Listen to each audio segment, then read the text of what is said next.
Hey guys, what's up? Happy Tuesday. Thank you for joining us tonight. Sorry we started a little bit late tonight. It seems as though some people are not getting their notifications.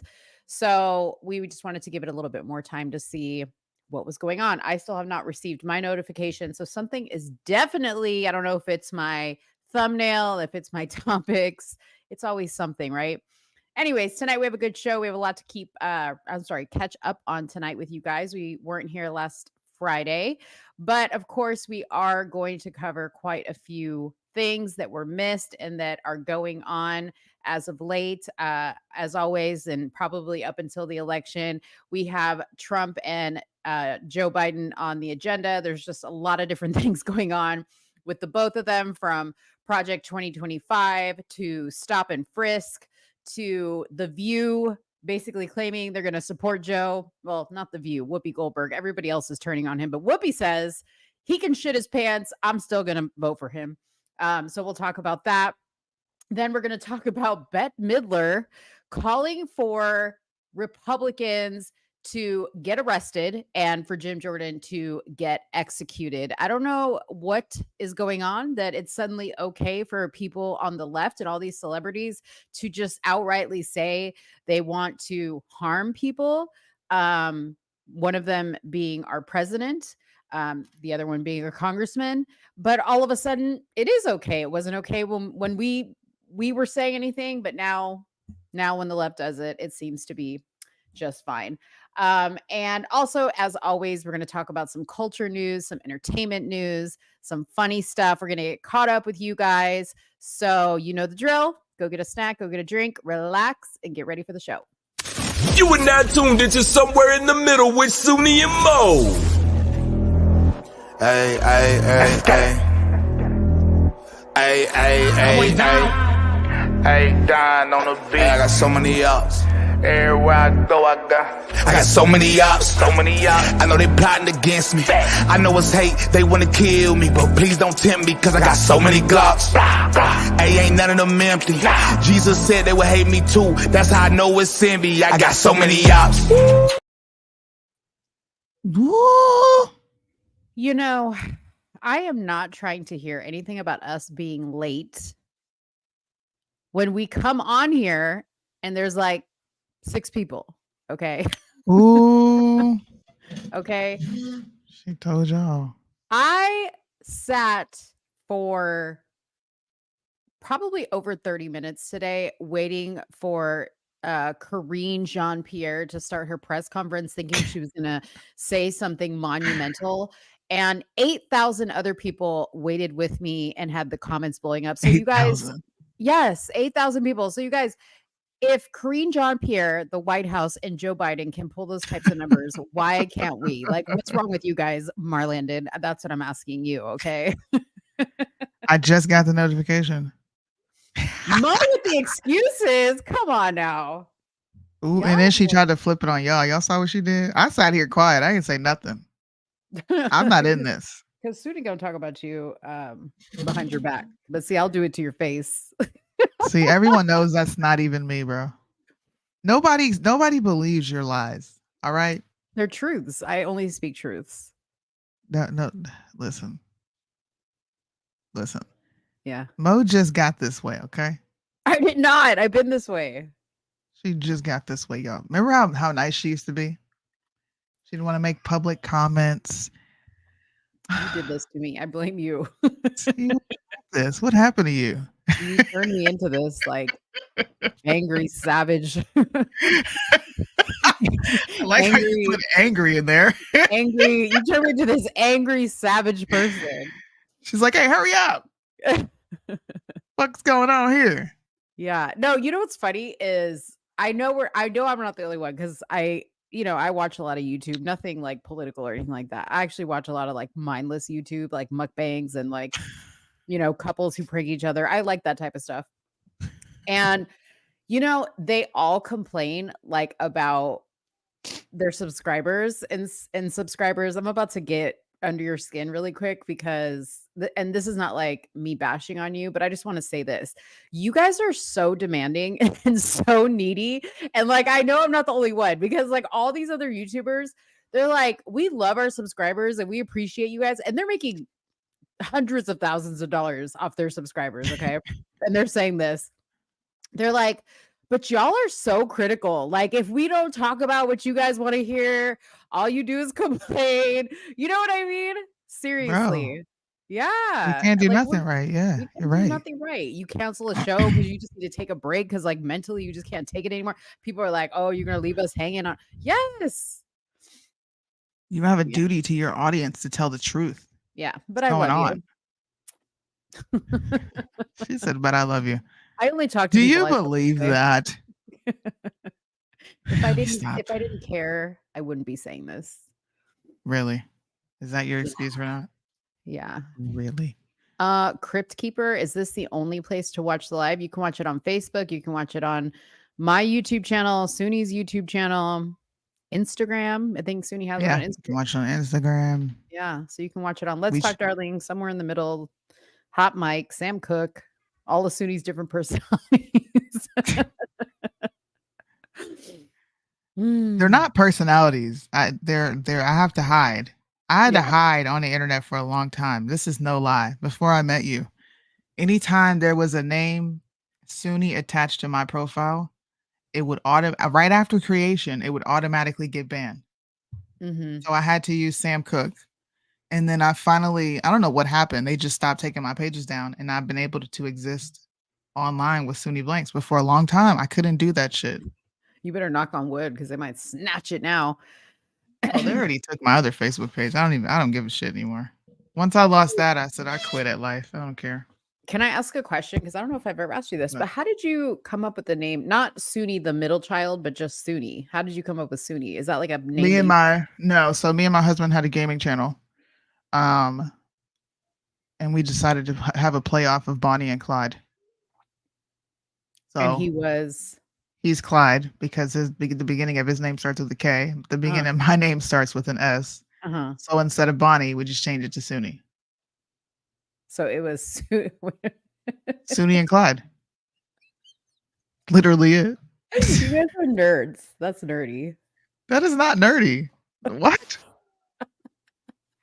Everybody cool has a gaming channel. What are you talking about?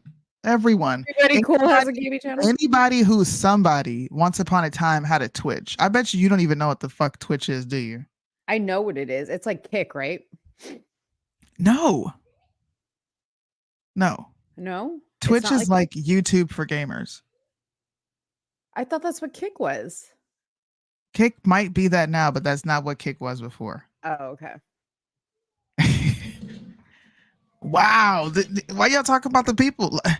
At least it's not ghetto night like last night on Soonie's Live. I'm sorry. Did I take y'all to the hood too much?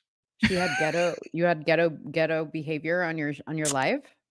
We had fun, put it that way. We had some left-leaning black people come on my channel to debate me and Deontay. And this guy named Picasso came in pretending to be this white supremacist. But Deontay named these people niggetarians, and they kind of just lost their mind. They all short-circuited and started freaking out.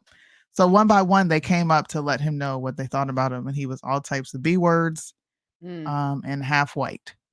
There was a lot of other slurs thrown around, but I didn't realize people thought I took them to the ghetto. The gutter sounds like the gutter. That's funny. Whatever. I'm here for it.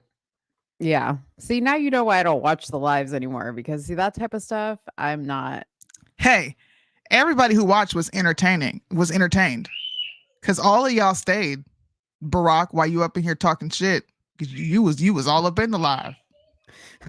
He's always in the mess, always, and then he sits there and talks about it. Cannibal jokes are poor taste. What does that mean? I don't know. Cannibal? I don't know why that made me laugh either, but that shit was funny. Weird. What are you talking about? Okay. Off topic really quick. Did you finish watching the Susan Lawrence No, my ADD kicked in and I got distracted with something else, but I did watch a good portion of it.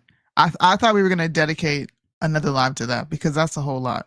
Yeah, we can. In the meantime, the people that are watching, remember Soonie and I talked about Susan Lawrence. She was the old woman that shot and killed AJ Owen through her front door. Like her son Yeah. was complaining to his mom that this old woman in the neighborhood took their iPad, called them all types of racial slurs, and the mom came over to get the iPad, knocked on Susan's door. She was banging on Susan's door, yelling at her, obviously, because Susan had yelled at her kids and taken the iPad.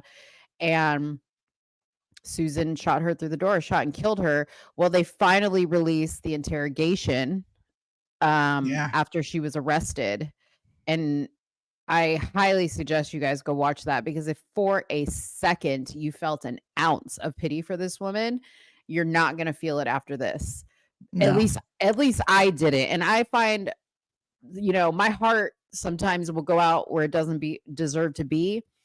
But this woman has zero remorse. Okay. None. And when I tell you she is lying, she's a big liar. A big ass liar. Okay. And let me just give you an example. Okay.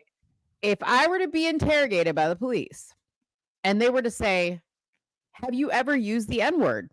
I could quickly and surely say, no, I have not. Susan says, I don't remember. Okay. If you don't remember, then that means that you probably have, right? Then they say to her, did you have intentions of killing AJ Owens? And she says, no. But the camera footage and the children that were questioned said that she told the kid, go get your mom. Tell your mom to come here. The mom comes there and AJ shoots her through the door. What did you think was going to happen? That's intent. Crazy. Anyways, she claims all sorts of, childhood trauma. She says that she was scared for her life. She thought AJ was going to kill her, even though AJ didn't even have a weapon. She was just banging on the door and yelling at her, which I would too. Okay. But she, goes into her being raped as a child. And then she says that hearing screaming children triggers her because she had a friend who was raped at a young age. And all she remembers is the screams. Bitch, if you are triggered by children playing and screaming, you're in freaking Florida. That's like the capital of seniors. Okay. Senior citizens. Yep. There's like a senior citizen community on every street corner you could have moved to. Exactly. She's crazy. She was wild though. I can't wait to get into that, because we also have the body cam footage days leading up to that whole incident where she eventually shot AJ Owens. Mm-hmm. And you can just see how irrational and crazy she is. And I think we did a brief show on that. Mm-hmm. So make sure you guys tune in another day so we can go over that interrogation video. It's 2 hours long. I got through a good portion of it. But then I saw something else that was shiny, and I said, "What's this?" Oh, so you see, you got to watch the end when she resists arrest. Oh, I'm gonna watch all of it. I paused it. I put a timestamp on it so I can go back and watch it. And the cop comes in to they tell her, "We're gonna arrest you." They leave to go do their paperwork, and then they come back to arrest her. And she stands up. And she's like, "No, I'm not going." And they're like, wow. Well, what do you mean? What do you mean? And she's like, I can't do this. I'm probably gonna have a heart attack and die right here. Bitch, you taking your ass to jail. Yeah. Where she go hear a lot of screaming. Okay. She's gonna be a whole lot of clanking, screaming. Lot. I can't wait. Yeah. Throw her ass in there for 20 years. For sure. For sure. Anyways, where do you want to start? Where do you guys want to start? Let's see if the audience wants to start. Let's get them engaged real quick. All right. Get the chat going. Let's tell you the topic. So we got Joe Biden. We got Republicans asking Amber Rose to speak at the some Republican convention. Project 2025. Bette Midler calling for Jim Jordan to be executed. Whoopi Goldberg voting for Poopy Pants Biden. Stop and frisk policy. That seems to be irritating a lot of people. And I laugh at it.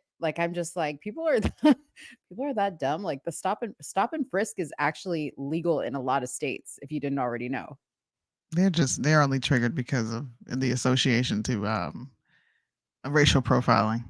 Yeah, which they already They are racially supposed to. profile everyone on the fucking planet.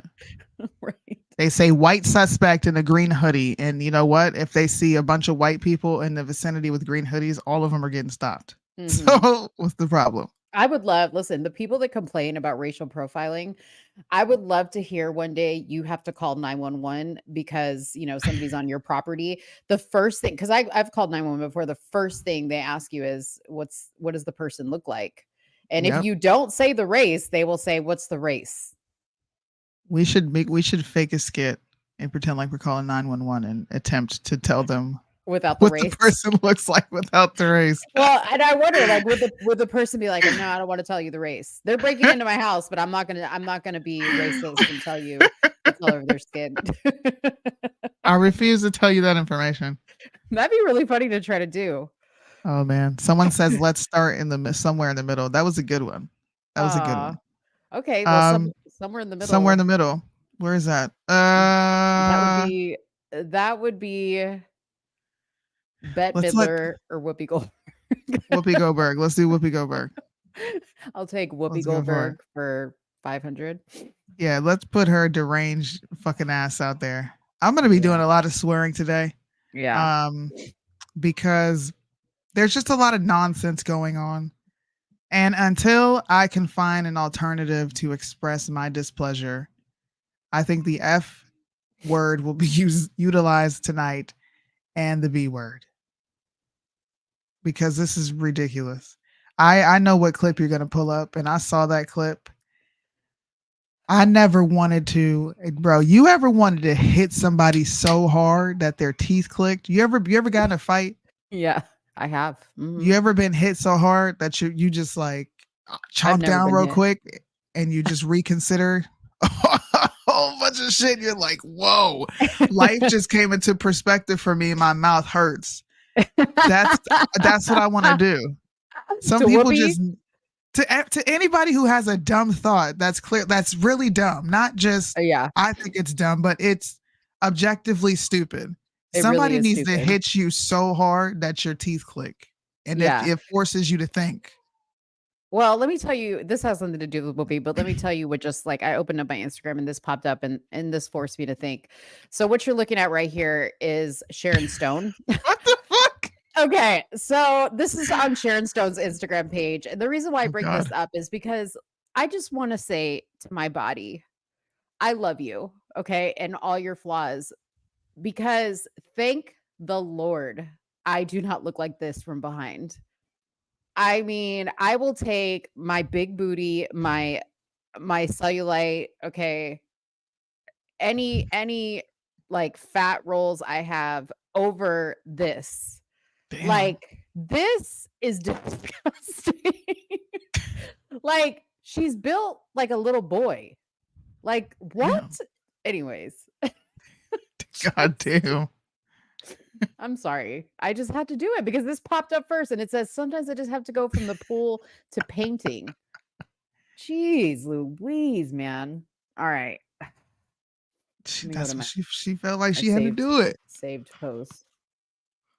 She's 66. I don't give a damn. Somebody said 72. That's funny. All right. She might look 72. All right, let's play Whoopi. Yeah, she might look 72, but her ass looked like I don't even want to. Oof. By the way. Me? Yeah, you didn't unmute it at the bottom yet. Yeah, I have it. I have it unmuted. I'm gonna mute it. All right. So this is Whoopi Goldberg on The View. They have all like had several shows dedicated to, do we stand by Biden? Do we not stand by Biden? At this point, I think everybody except for Whoopi and Anna Navarro, the I think she's Cuban, have abandoned Biden. Okay. Sunny Hostin, she's now moved on to Kamala. She thinks that Kamala is very presidential, according to her. Can they fire her? Who, Sunny or Kamala? She's just I that's why I can't watch it. She that's another person. She makes me want to hit her so hard her fucking teeth click, man. Who wants to see Soonie versus The View? I would want to get into a whole fist fight. Like, Dude. we're at the end of this, bro. We squaring up. Because I can imagine them saying some very disrespectful things, and I'm gonna have to reconsider the diplomacy that I'm usually willing to extend. And bitch, see what I mean? We gonna be fighting. Because if you tell me I should be ashamed to be a black woman and talking like this, bro, we squaring up. Right. When this show is over, I'm gonna be at your car, and when you come out, we gonna have a whole conversation. That's what it is. You know what makes me mad is like I actually, aside from The View and like her political views, Whoopi has always been a favorite of mine because I've loved every movie she's been in. I loved when she was the voice of the hyenas in Lion King. You know, when she was in the movie Ghost, any other movie she's been in, Jumpin' Jack Flash, I've loved her, and that's like the Whoopi I want to like imagine. And then she went on The View, and it just like ruined it. Then she opened her mouth, right? Yeah, she ruined it. Yeah. All right, let's play this, and then we'll get some thoughts. I'm just gonna add my 2 cents because I wasn't here on the day that y'all talked about it. I don't care if he's pooped his pants. I don't care if he can't put a sentence together. Show me he can't do the job, and then I'll say, okay, maybe it's time to go. Now, he had a bad night the first time that he went out and debated with Kamala Harris. And everybody wanted him to quit then and say, you can't talk to women like this, or you're doing this wrong, you're doing that wrong. He came back, said, you know what, I got it, and gave 4 years. So, yeah. I have poopy days all the time. I step in so much poo you can't even imagine. Now, I'm not running the world. Exactly. But I don't know anybody who doesn't step in stuff at some point. So I'm just simply saying, there are 2 debates. And if he can't do what he needs to do for the second debate, I'll join any crew that says get rid of him. But loyalty to me, if you are doing the job, I might not like everything you're doing. I don't like it all. But I'm going to stand behind you like those guys stand behind the guy who should have been the person people were talking about saying, yeah, Biden had a bad day, but this guy couldn't tell the truth if it split his lip. Why do they do this? But nobody said that, but Anna said that, I believe, or something. She's not quite as colorful as I am. But the question now Give me a chance. The question now is, because lots of Democrats are coming out saying, find somebody else. But when we tried to do that with DT, this is my new way of just describing him. When we said, listen, he shouldn't be on the ballot. Everybody said, no. People chose him. We can't take him off the ballot. Well, I don't understand why anybody thinks it's going to be any easier to take Biden off the ballot. All right. Your first lie, all right? You said, why do they keep this? This has to be some sort of memo that went out for press training to constantly harp on a bold-faced lie, such as Biden called him a congenital liar. He is a congenital liar. Biden lied. His son did not die a war hero. His son died of brain cancer. Biden said that he had no soldiers die under his watch. 13 of them died. They barely acknowledge those dudes. Okay. Veterans Day, what did they have for those 13 men and women who died? The additional 3 soldiers that died in a drone attack. What the fuck are you talking about? And the biggest one right here is he claimed an endorsement that he didn't get. Why do y'all keep going back to he lies? They're gonna give him one more debate, and then what makes me laugh is they're acting like this debate was the first time they saw this. Exactly. Like they're acting like this. Right, he's been like this. So what do you mean? Well, let's wait till the second debate because this could just be a fluke. This is just the cold that he had. And then if he had a cold, why did he go on to the freaking watch party afterwards? And why Aren't do you they sound completely normal? right? And aren't you the same people that shamed people that went out into public without a mask and spread their sickness everywhere? And meanwhile, he's at a debate watch party after he supposedly had a cold. Oh, well, he had commitments and he likes to keep his commitments. Really? Why don't we talk to black folks about him keeping his commitments? Y'all see Harriet Tubman on a $20 bill yet?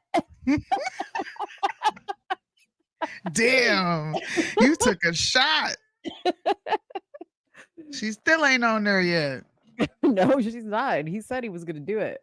Look, promises made, promises not kept. All right. But I think this is what happens when you get older. You become very stubborn and set in your ways. And you think your way is right. Yeah. And I'm only saying that because of who I was raised by. There's nothing that I can ever say to my dad to make him vote for Trump. Nothing. There is nothing I'm ever going to be able to say to my mother to change her mind about Trump. She's going to be who she's going to be. So that's what I think about The View. I just think, let's spice The View up. All right. They're about to die off. They're going to die. So why don't you bring some younger women on there to combat those older women and make it a real show? I would do The View. I would show up to work every day ready to argue for 2 hours, and then I'm taking my black ass home. That's a check. All I got to do is show up and argue with you old biddies. But the one girl that's on there who's supposed to be the conservative, she ain't worth a damn. She pretty much a liberal. She sucks. That kind of brings us into our next topic. I didn't show you this. I wanted to show her this, but she wouldn't let me show her this. So everyone is having this reaction live. I don't even know if people know this happened. But Trump is turning the Republican Party into a hybrid being. And a lot of people are freaking out about it. Did anybody hear about the RNC's new approval to change the party platform language on abortion? No, I didn't. Anybody heard of this? You didn't hear this? Okay. Maybe this will be breaking news somewhere. Somewhere. So the RNC approves Trump-centric platform with softened language on abortion. You said you didn't know what Amber Rose was going to be speaking at. This is it right here. The National Republican Committee panel has passed a draft, and I'll show you guys the draft, party platform on Monday ahead of next week's convention that dramatically shifts the GOP's stance on abortion, mirroring former President Trump's own posture on the issue. The Republican Platform Committee overwhelmingly approved the new platform, which will receive a final vote behind closed doors Tuesday. So today, all right, y'all? The party platform echoes Trump on key issues, including trade, immigration, foreign policy, while also doing away with specific language about traditional marriage and enacting limits on abortion. President Trump's 2024 Republican Party platform articulates his vision to make America great again in a way that is concise and digestible for every voter. Top Trump campaign advisor Chris and Susie Wiles said in a statement. Now, this may sound like, okay, what's the big deal? They're shifting the language, but when they tell you that they're shifting the language on traditional marriage and something that you deem abortion, this is probably something you should look into. So I went ahead and found the memo, found the document, and wanted to read exactly where they stood. And here's what it reads. We proudly stand for families and life. We believe that the 14th Amendment to the Constitution of the United States guarantees no person can be denied life or liberty without due process. Excuse me. And that the states are therefore free to protect laws passing those rights. I'm sorry, protecting those rights. My bad. After 51 years, because of us, that power has been given to the states and to a vote of the people. We will oppose late-term abortions while supporting mothers and policies that advance prenatal care, access to birth control, and IVF. So they're going to oppose late-term abortions. What about abortions in general?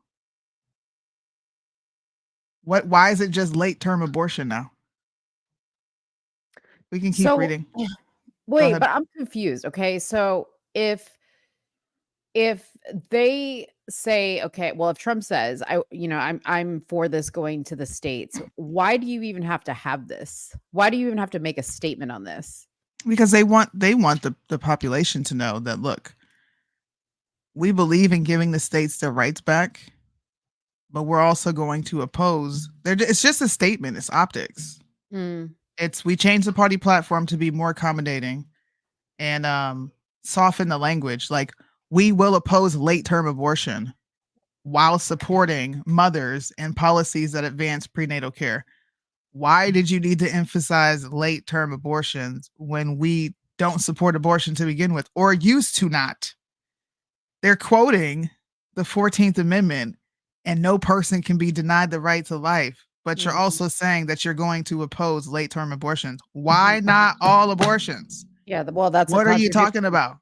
Yeah, that's a It's contradiction. a for sure. contradiction, right? Mhm. Let's keep going. Multiple news outlets reported the platform language on abortion is vague and watered down from previous cycles, despite concerns from anti-abortion activists who had urged Trump to take a strong stance on the issue. We proudly stand for families. This is what I just read, which is in there. What do you think?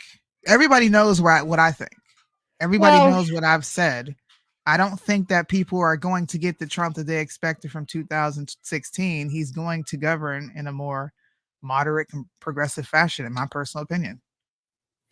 I mean, honestly, I agree with what this guy Tim Mack said here on the side. I understand that this is a compromise to not push potential voters away, and that they're going for a kind of middle ground.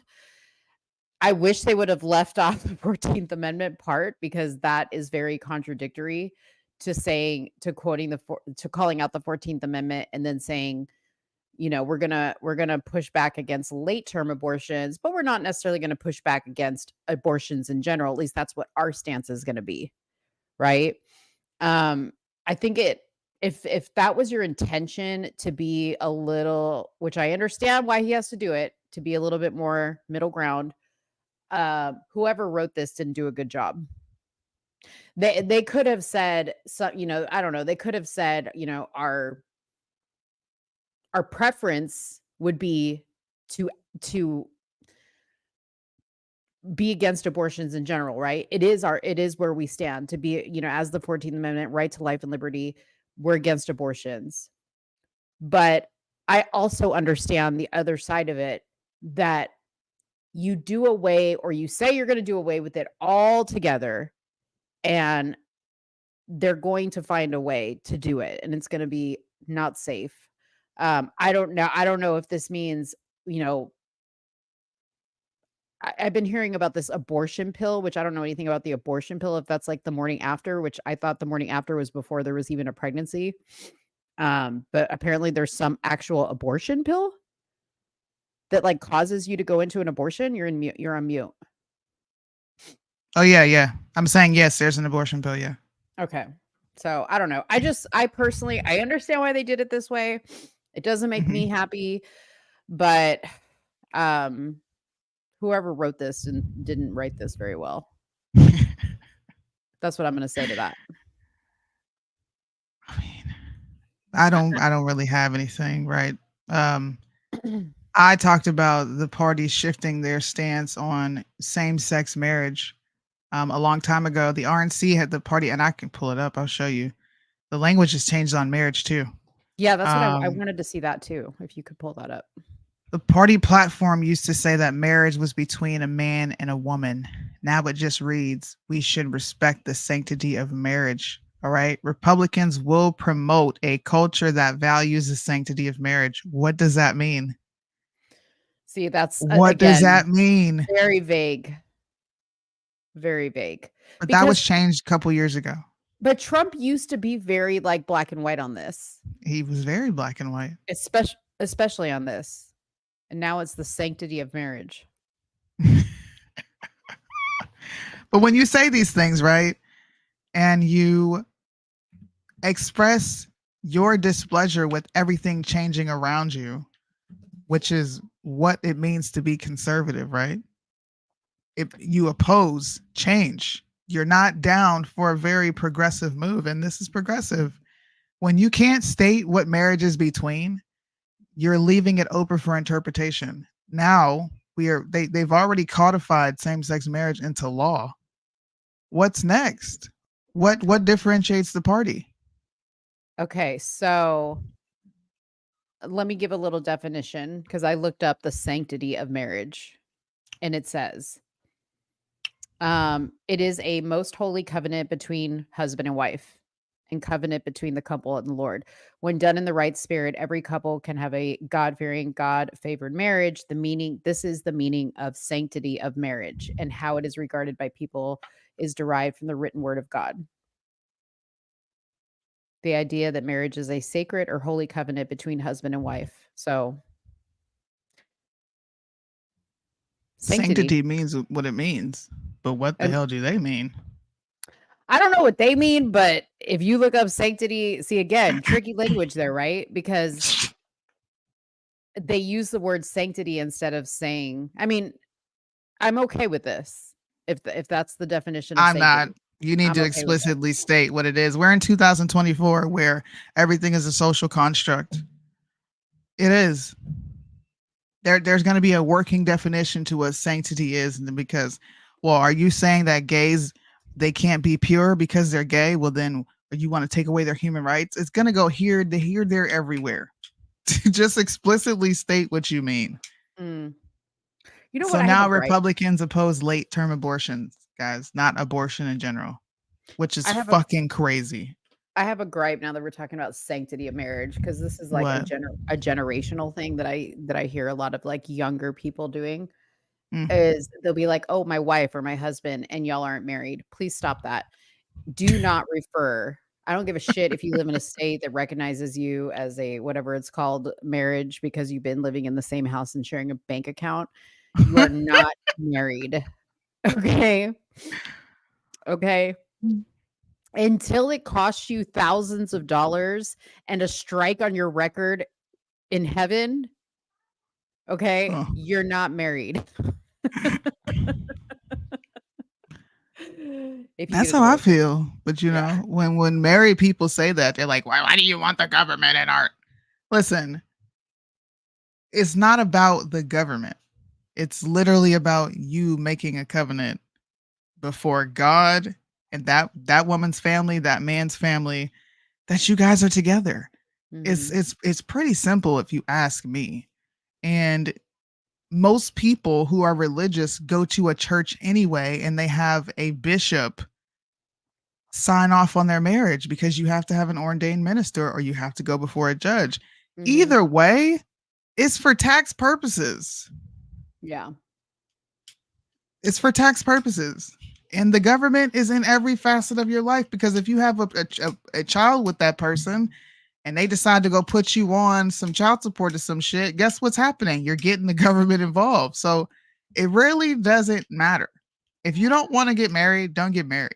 But I do agree with you. Yeah. Stop muddying the waters and saying you're married when you're not. You're in a union. Yeah. Exactly. That's fine too. Be in a union. Please be with one person. If you're afraid of marriage that much and you're just like, man, I really don't want the state involved, and you had a bad experience, then stay with that one person. But don't call that person your husband or your wife. And this person, limitless debates. We don't recognize Muslims' idea. First of all, we're not a Muslim country, so why the fuck would we recognize a Muslim's idea of marriage? Second of all, you clearly are not married that you're asking, can we have multiple husbands, multiple wives? Hell no. Hell no. One is enough, sir or ma'am, whatever. No. No thanks. And yes, I agree with this. People like to play house and call it marriage. Exactly. Yeah, And, for and there's sure. there's no consequences to it either. You know what I mean? There's So, not. like, You just get to leave scot-free. you get to leave scot-free. That's what I'm saying. Like, you don't have a mark. I mean, you will have a mark, in the kingdom, right? But you don't have a mark for being divorced. You don't have to, go through the financial woes and all the other legalities of getting separated. You just get to play house, which is Yeah. fine. If that's what you want to do is play house, I'm fine. Just don't use the word, this is my husband, this is my wife. Don't do it. Get your own words. This is my playmate. What comment were you reading? I thought I saw limitless debates. Yeah, he made that comment. It's because women like the idea of marriage because it legitimizes them, but they don't want to be a wife and follow their man. They're challenging. So what they're doing is critiquing the idea of sanctity of marriage, and he used the Muslims to, I guess, explain. Muslims have a different idea of what that is. Pretty much agreeing with what you said. It's too ambiguous. It's too ambiguous. Whoa! I haven't seen this person around in so long. How are you doing, Nay? I remember. If that's Nay, if that's who I think it is, what's up? I don't call my boyfriend my husband. People call him my husband, and I correct them. I show them my bare finger. I ain't got a ring on this finger. Good for you, Nay. Good for you. Oh man. Yeah, so that's the party platform change. Just in case nobody knew, please go look at it. Yeah. So people get upset with me because I'm so old school that until you are married, you're single in my book. Oh, you are? Yeah. So like sometimes people are like, I'll say, oh, are you married? Are you single? And they're like, oh no, I have a boyfriend. Oh, okay, you're single. Because anything's game. Like, you know what I mean? There is no commitment. You are just titled. That's it. That's it.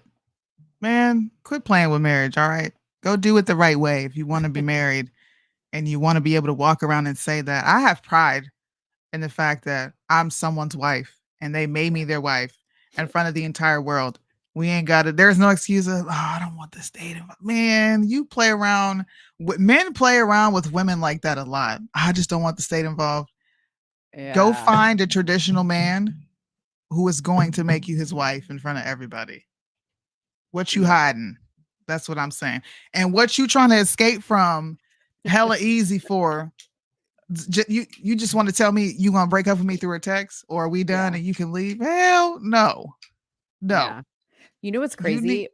What? My grandmother. So my grandfather died when my grandmother was in her late 40s, and she was never with another man ever again, and she died when she was 82.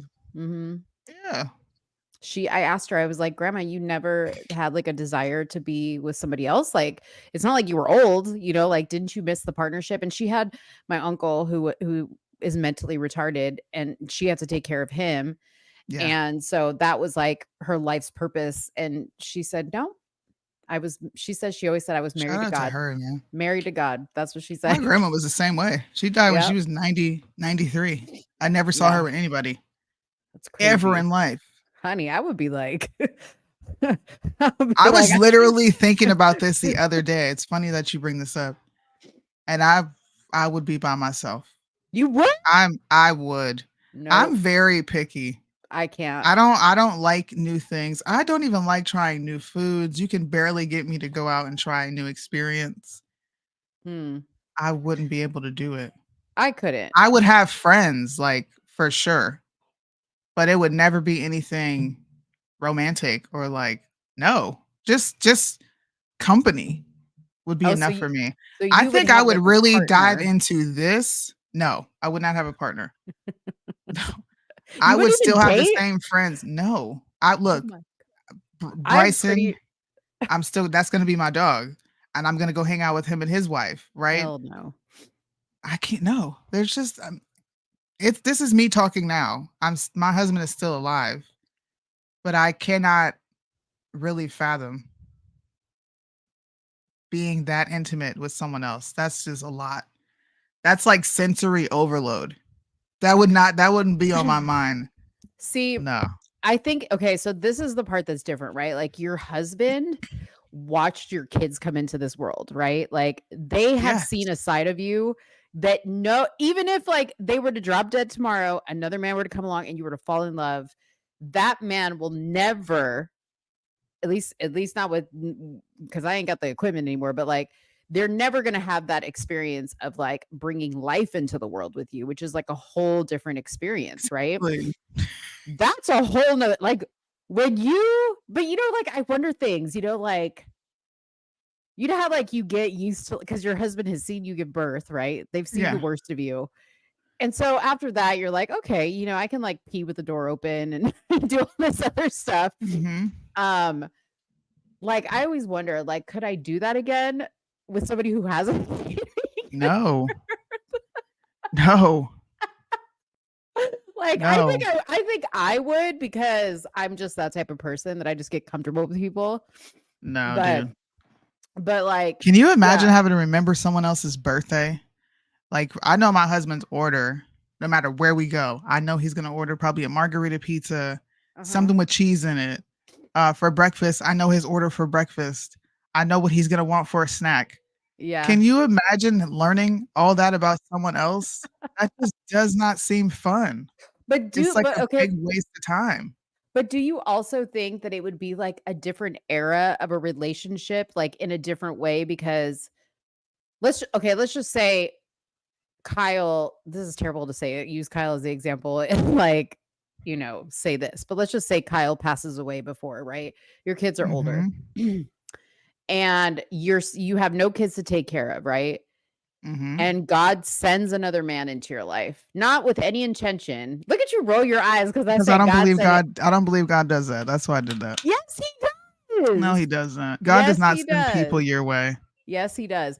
Anyways, don't you think it wouldn't be the same exact type of relationship, because you're not going to have the No, same experiences with that person, but it's going to be a no. different one? I don't want anybody different. Oh my No. Lord, Soonie, your coochie gonna be dried up and wrinkled. Good. What? I've got 3 kids. I've been with my husband. I'm 6 years away. I'm 7 years away from 20 years. I'm 33 and I'm only 7 years away from being with this man for over 20 years. What? There is nothing in my mind that's like, I need to make sure this shit stay wet. I don't care. When he's gone, he's gone. I ain't got to fool around no more. I ain't got to worry about nobody touching me in the middle of the night. I'm good. Oh my No, gosh. Oh my I don't want to Lord. cuddle. I don't want you kissing on me. I don't want you looking at me. No, I will be by myself. Wow. No. Wow. Let it be dry. Oh my. Okay, these are the comments I hate. Okay, I thought Mo was right leaning. Okay, my bad, Barack. My bad. I forgot that I'm supposed to be like a little freaking nun. Okay, let me go get a needle and thread and sew up my vagina really quick and just like cover up to like my chin because I'm right leaning. Does that equal I have to be boring? Shut up. She's calling me boring indirectly. No. I'm not even talking about you, Soonie. Like, I'm just saying, I hate when people just go, "Oh, because you're right leaning." Yeah, I'm right leaning. Okay, I ain't stuck in the mud of the right wing swamp. Give me a break, okay? Give me a break. Where in your mind does it say right leaning equals boring, dried up nun? Like what? What? Oh. She called me a boring, dried up nun. No, but you're about to be. If Kyle, something happens to Kyle, Soonie's about to be. Soonie's about to enter the nunhood. Hey, man. My gosh. Just stop it, okay? Listen, your politics have nothing to do with who you are behind closed doors. Yes, it does. Behind closed door, hell no. Yes, it does. Behind closed doors. Politics tells everything about a person. Listen, let me tell you right now. If your politics dictates what happens behind closed doors, baby, I ain't trying to see what happens behind closed doors. Mo be outside the door like this. Hey, man. Oh, it's very vanilla. I like my vanilla life. Boring. I want to go to bed at 9 o'clock. We get in bed and watch Star Wars, talk about politics or the day. and then we go night. All right. We barely go out. If we do go out, we're normally looking at our watches like, you ready to go? It's like 11 o'clock. Let's go home. That's when you're like settling in. You're in for the ride now, and we just get to coast to the No. finish line. Yes. I don't want to do anything crazy. Dude, you're insane. No, I'm not judging. Listen, this is what I'm saying. You do whatever you want to do in your marriage, okay? Yeah. I'm not going to tell you what to do in your marriage. You do whatever you want to do. I'm just telling Barack over here. I hate when I'll be people right back. say right leading and you're supposed to be like this boring person that doesn't like to have any fun or doesn't like to do anything adventurous or whatever. Give me a break. This is why nobody wants to embrace being a conservative, because they don't want this type of judgment. Like, nobody wants this type of judgment. Okay? So we can't have fun. We can't be a little crazy sometimes. Like, seriously. Come on. I'm a wild girl. And yes, I do like Planet of the Apes. And Yeah. Who brought that up? oh, freaking Birdman. Okay, sorry, I had to run out. All right.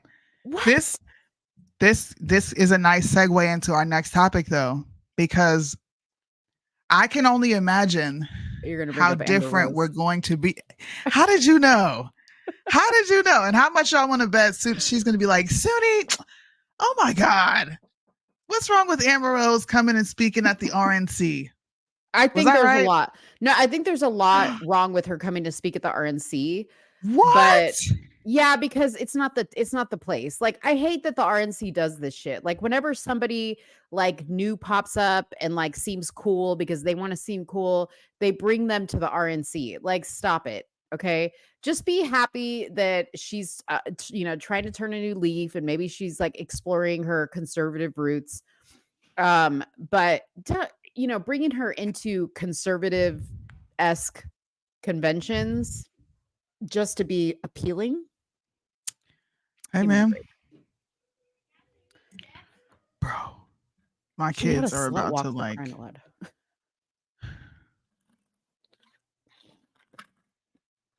Sorry. Let me read. That's okay.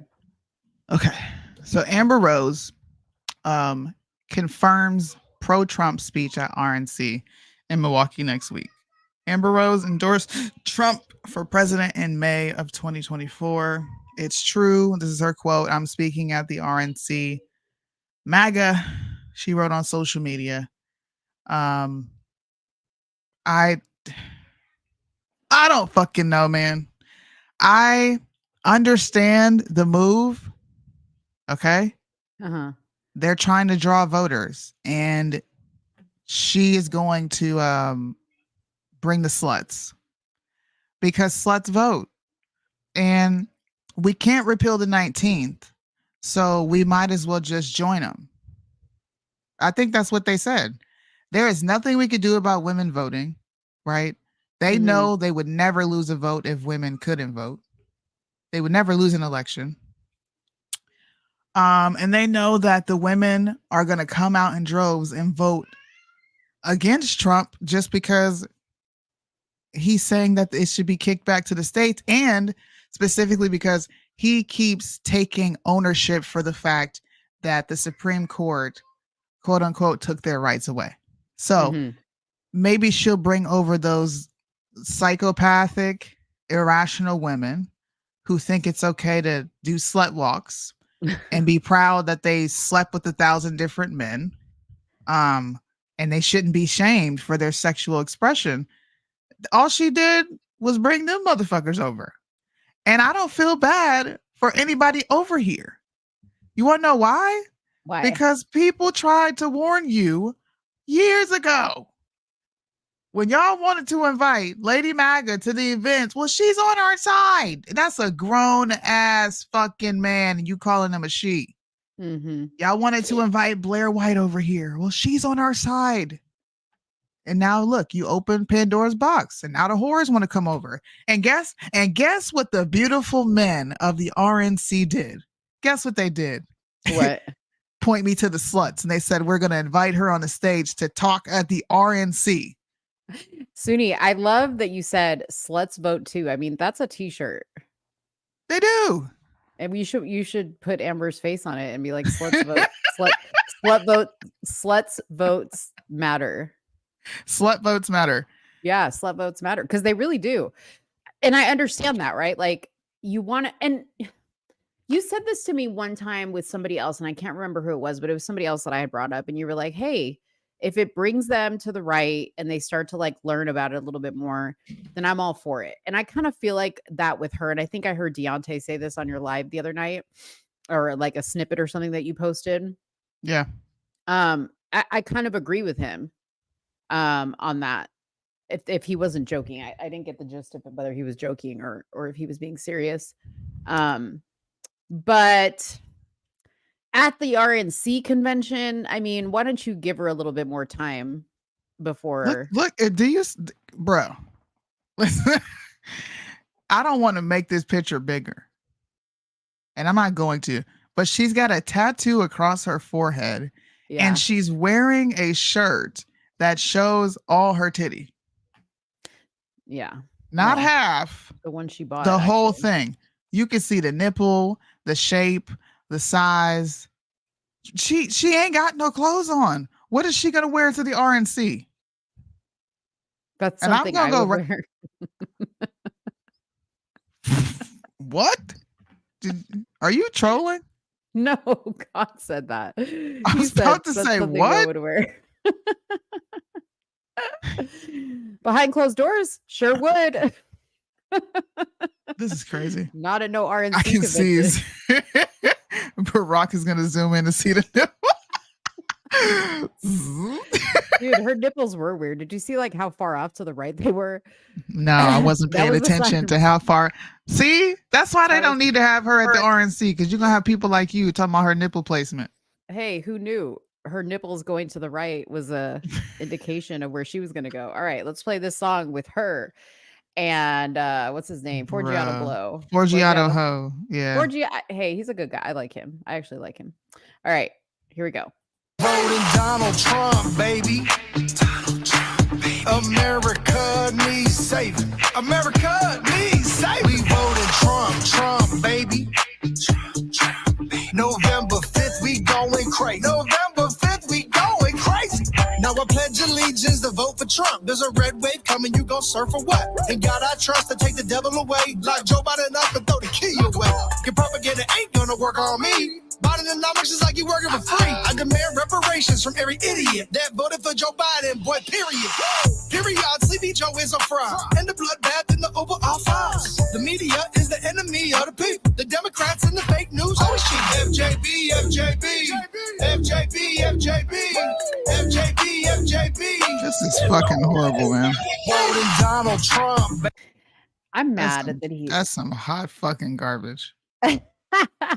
So you know that necklace she's wearing? When I saw him at Bryson's wedding, he was wearing that necklace, and I was like, "That is a huge necklace." And I like go to pick it up, and I'm like, "Let me put it on." And so he puts it on me, and it's just like this gaudy like Trump head. It's so funny, but it's all diamonds. I was like, "Oh my gosh, that's so crazy." I was kind of like, this thing is so cheesy, but Listen, whatever. She's tiny because he's short. bro, they are having an OnlyFans model come to the RNC. But Kano, wait a minute. When y'all going to invite the hood to the RNC? I'm starting to feel some type of way. How come this slut, and I'm going to call her what she is. You do slut walks, bitch, you're a slut. Why can she speak at the RNC, but ain't nobody from the hood at the RNC? What's up with that? Aren't they gonna have You like got the hood in the GOP? Shoot. I know a few ghetto niggas, Trump niggas for Trump. Why ain't none of them speaking at the RNC? I don't know. Maybe they were invited and they didn't accept. Listen. This didn't make you feel no type of way. Is it just me? Am I just in my feelings about this, y'all? I really wasn't like overly triggered by it. I'm triggered.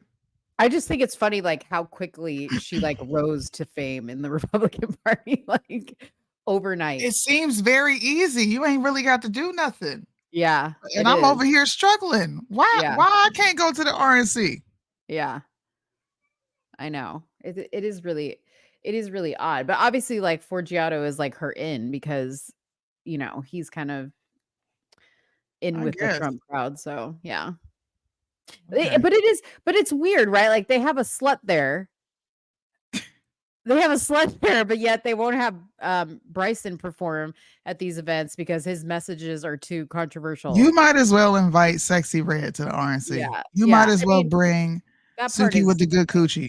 what happened Just to go her? to bring them all. Where's Suki was Suki at? Suki just put out a song where she was talking about um funny as fuck my baby daddy, Mhm. bragging about abortions and shit. I'm gonna send it Oh, to you. okay. Twerking, carrying on. Oh, okay. Listen, We miss you, Suki. I haven't heard anything from you lately. yeah, Suki with the y'all might as well go get Suki with the good cooter. You might as well get Sexy Red. You might as well go get Ice Spice. You listen, y'all might as well hit up Amber Rose and tell her to bring the crew Right. and see how many thought boxes show up to the RNC. And I want to see how all them white people react. Yeah. Just if we gonna go all the way, I'm inviting the hood. Okay, I'm bringing some Crips, some Bloods. I'm gonna find some GDs, some BDs, and we all this is pulling up. why. No, this is why the hood ain't coming We because all the pull. problem is it can't Why? just be one of y'all. Y'all got to come with the whole neighborhood. Okay, this See is what the I problem. mean? The hood shows up with everybody. It can't just be like, "Hey, Ray, you're invited to the RNC." Ray's got to bring his whole crew and everybody and their mama. See what? Yeah, I'm bringing my grandma. Yeah. Shoot, our 2022 conservative queen, Nikki. Right? They were trying to put her as if she would have been and came over to the right, they would have fucking Nicki Minaj speaking at the RNC. We are desperate right now. We do look desperate. We do. I We will are give you that. desperate. Yeah, I will give you that.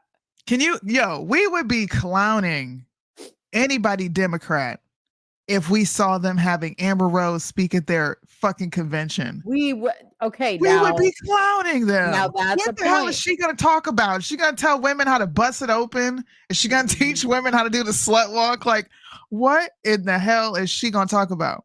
I mean, technically, did we not do the same thing when Cardi B interviewed Biden? Remember? Why is Cardi B the interview? Look, and we said, look, black people, this is who they're using to represent you. So does Amber Rose represent us here too? Yeah, because she don't look white. She's like Italian. She's Italian and black. She's mixed. Look, there you. That's black. Listen, white nigga, faux nigga, real nigga, fail nigga. What, like Jay-Z said, you still nigga. I'm not black, I'm OJ. Okay. We black. You're funny. Hey, so you know what that song reminded me of? This is kind of off topic. Because the Trump baby is like the Ice baby. I cannot believe this, bro. Yeah. Okay, so I was watching a Vlad TV interview with Vanilla Ice, right? And Yes. at the end, they were talking about. Awesome. Yeah, you watched that fucking Fed. I just love realized what you said. I know. I was waiting on it. I was waiting on you to call me. Okay, so Limitless. I saw that episode about Jordan Peterson. Okay, don't get me sidetracked, but that we'll come back to that. Okay, so anyways, they were talking about Trump and how Trump buried his wife, Ivanka. Is it Ivanka? Ivana? Whatever her fucking name is. Buried her on the golf course at Mar-a-Lago, right? And so Vlad asked Vanilla Ice about that because Vanilla Ice, builds properties. He lives in Florida. He's like a developer, whatever. And so Vanilla says, yeah, let me school you on that. You know why he did that, right? And he goes, no, why? And he's like, because when you bury a family member on your property, that property, number one, is not taxed. You guys love when Trump avoids taxes. So guess what? He pays no taxes on Mar-a-Lago, property taxes. And number two, that property can never be seized by the government and taken out of your family. You will forever own that property in your family. So the business, Mar-a-Lago, the golf course, that might go away, but the property will forever remain with the family. Genius. Okay, this is why we need Trump as our president, number one, because that's genius. I'm sorry, but that is genius. Is it now? I think so. Is it Because now? no, because I think it's funny because people were like, "Oh, that's so demonic of him to bury his wife, on the property." Yeah, And actually, it I was get it. genius, and then they're gonna get mad when the Democrats are gonna say Trump doesn't pay any property taxes on Mar-a-Lago. He doesn't have to. So Man, well, I'm trying to find out who gonna die next in my family because they're about to be buried in my front yard.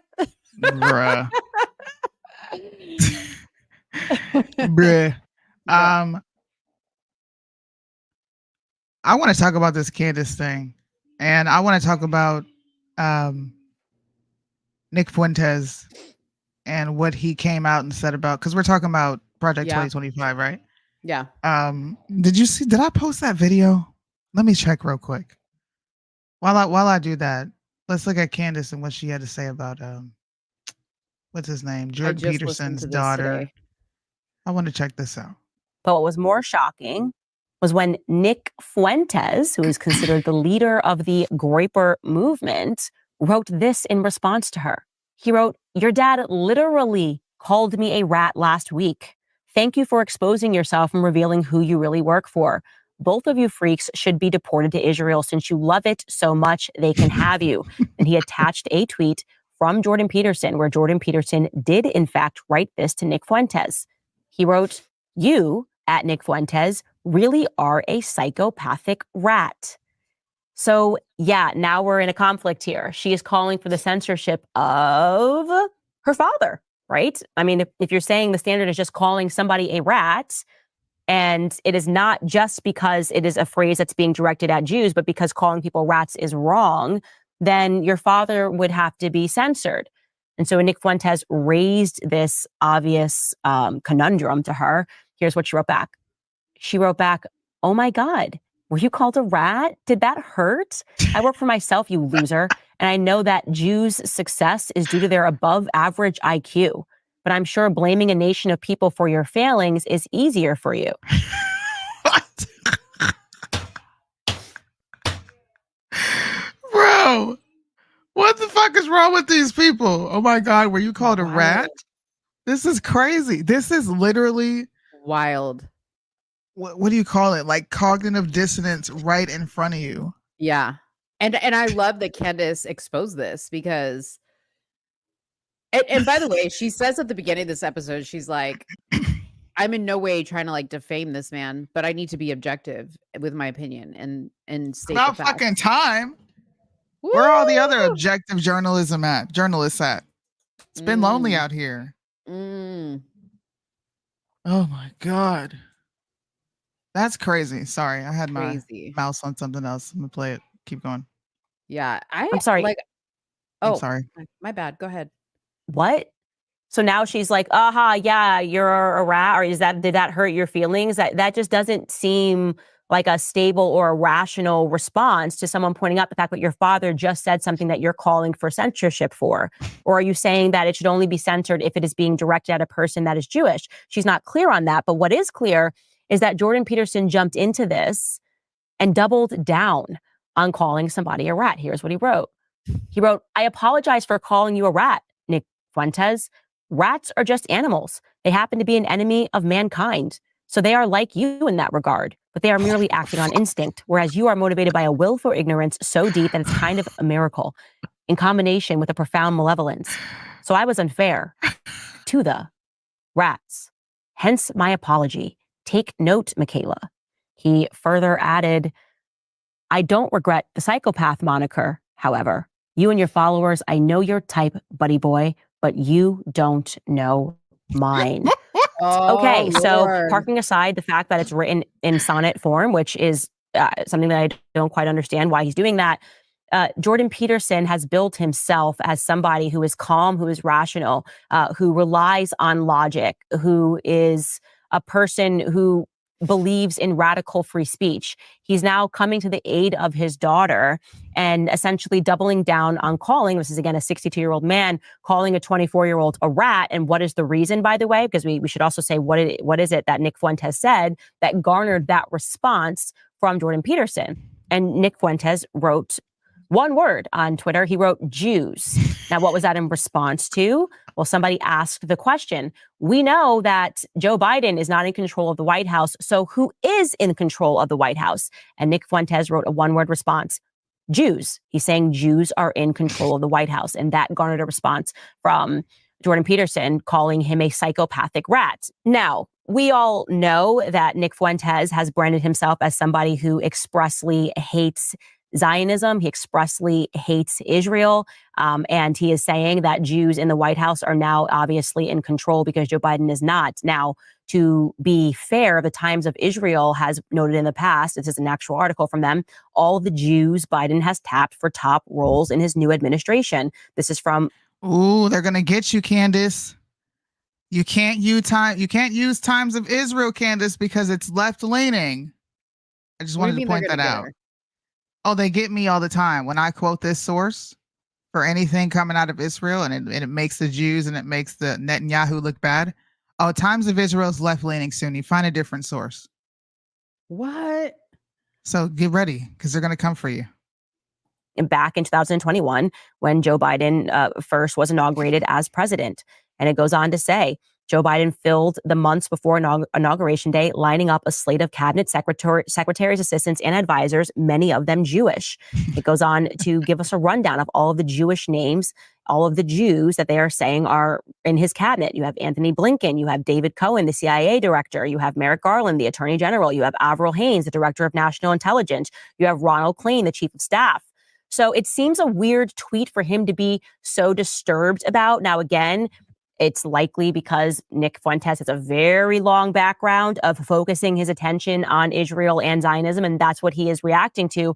Also because Nick Fuentes has called out Jordan Peterson explicitly for a very long time as somebody who he believes has more of an allegiance to Israel than he does to Western civilization in general. Essentially, that he would put Israel before he would put Canada and before he would put America. Now, I don't know if that's a fair critique of Jordan Peterson, but I do know that it is off-brand for him to respond by calling someone a psychopathic rat. I mean, calling somebody a name, calling somebody an animal when you are billing yourself, right, as the calm, rational psychologist, doctor who insists on logic and that the better ideas should win is just going to be off-brand. But we should also be honest here that while people are pretending this is about Jordan Peterson versus the Groypers, or pretending that every person that we're seeing right now that is having a battle right now, it's due to the Groypers, that is not what we are watching, right? Like I said, this began long before it arrived between a beef between Michaela and Jordan Peterson and her father. It really began with people feeling like they don't trust the voices that are in the media. Period. Mm-hmm. Yeah. I don't even need to say anything for real. Because this is nothing new. This is shit that's been talked about forever. You can't say nothing about the Jews without the dang, what do you call them? I call them RoboCops because they're all online. Mm-hmm. They want to come and police your language. That's what he tried to do. Yeah. But I like Limitless Debates. This comment. Peterson works for Daily Wire. He started off as a beacon for free speech. Now he's calling for censorship of the very speech he got famous off of protecting. I haven't listened Don't talk to him. about the Jews. It was crazy because I actually stopped listening to him when he went to the Daily Wire because I was like, what? That's weird. I thought that was such a weird move. And I actually, like the reason why I went carnivore was because of Michaela, because she went through something that made her go carnivore, and I listened to everything she had to say about the carnivore diet, and I found it very interesting.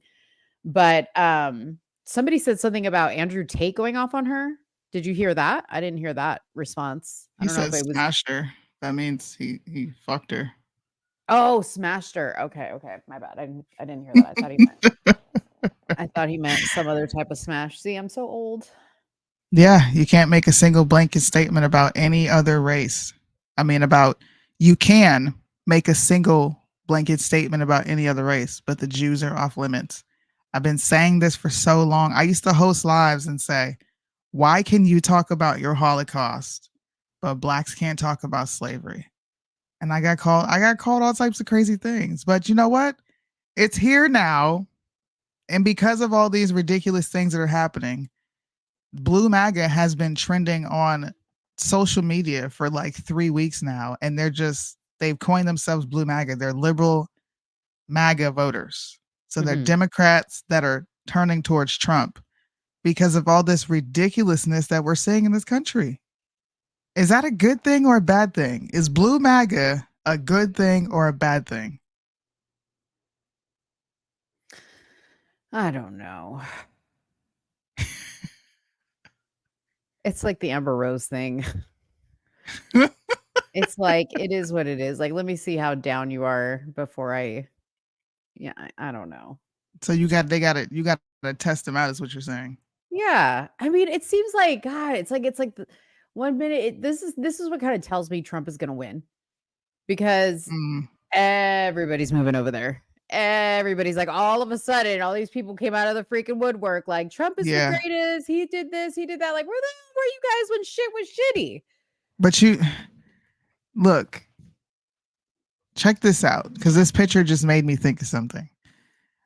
You know how we always, when we talk about blue and red states, right, and the potential for it to go purple is always a negative connotation, right? Yeah. Like because if the state or the state, the county, the city, if it goes purple, that means we're going to have a mixture of politics that are clashing, which brings what you see with places like my hometown, Charlotte. Charlotte's purple. That city is going down the shitter, and it's such a great city, right? My hometown that I'm from, Erie, Pennsylvania. Why is purple MAGA being shown as some sort of strength? You're either red or you're fucking blue. There is no in between. Why do we keep trying to create gray areas? I know you're going to hate me. Go ahead. I know. Oh my gosh. Don't be mean. I don't like that they put the word MAGA there.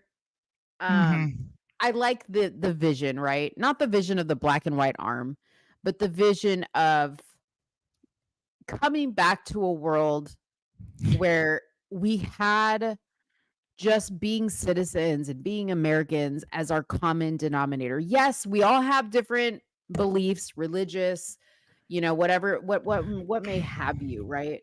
But there was a time in this world where I didn't know every little thing that you did in your personal life. And I think that's where it all kind of went downhill, right? It's like everything started to come out. Like I started to all of a sudden see, the gay pride parade and people pissing on each other and, guys in thongs, like stuff that I'm sure has happened for a very long time, but it used to be done in a brown paper bag on the bottom shelf. And that's where it should have stayed.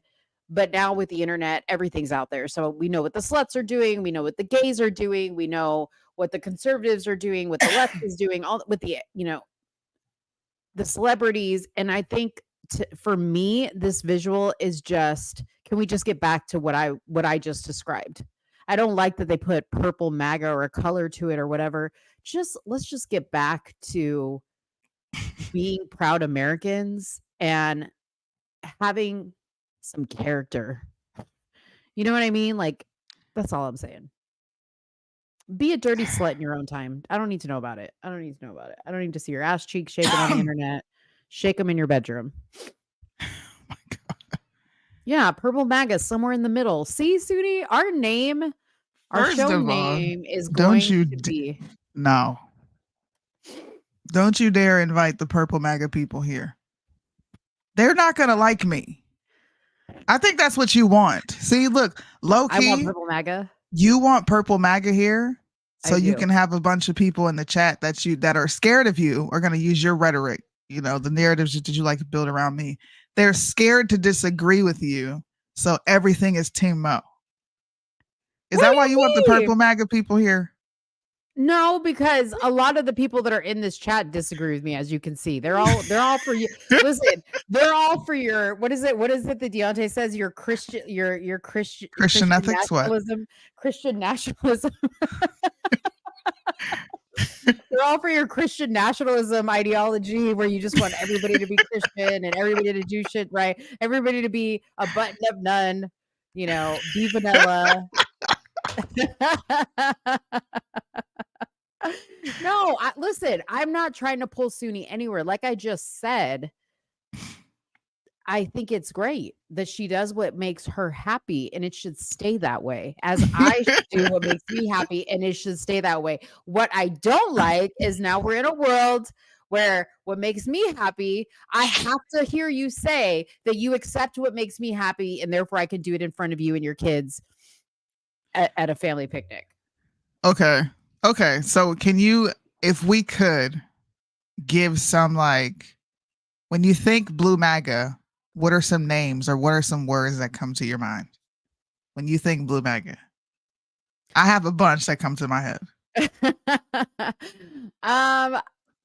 Sometimes I think people would think me a Blue MAGA, right? Like, because I have some very like loosey goosey views on things, and I'm blue, make America great again.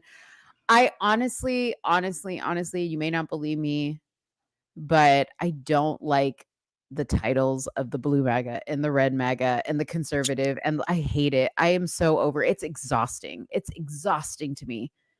The titles, the Christian, the non-Christian. It's exhausting. Well, shit. Hey, look, she don't want to. I'm gonna give some characteristics. Give it. Go ahead. Pro-choice, but pro-life. Personally, I'm sick of hearing that shit. I just want people to be happy. Love is love. See, you're describing me. You're describing me. That's Blue MAGA. Right. I'm okay. Live and let live. That's Blue MAGA. Blue MAGA is, I understand that you want restrictions, but people should have, their right to go do them. So if people want to be gay, fine, let them be gay. What's the big deal? A Blue MAGA is, children shouldn't go to drag shows, but I'm gonna go because I think it's funny or I think it's cool. What did you just say? Why? If this is your first time listening to the show, she's just being nice and describing me.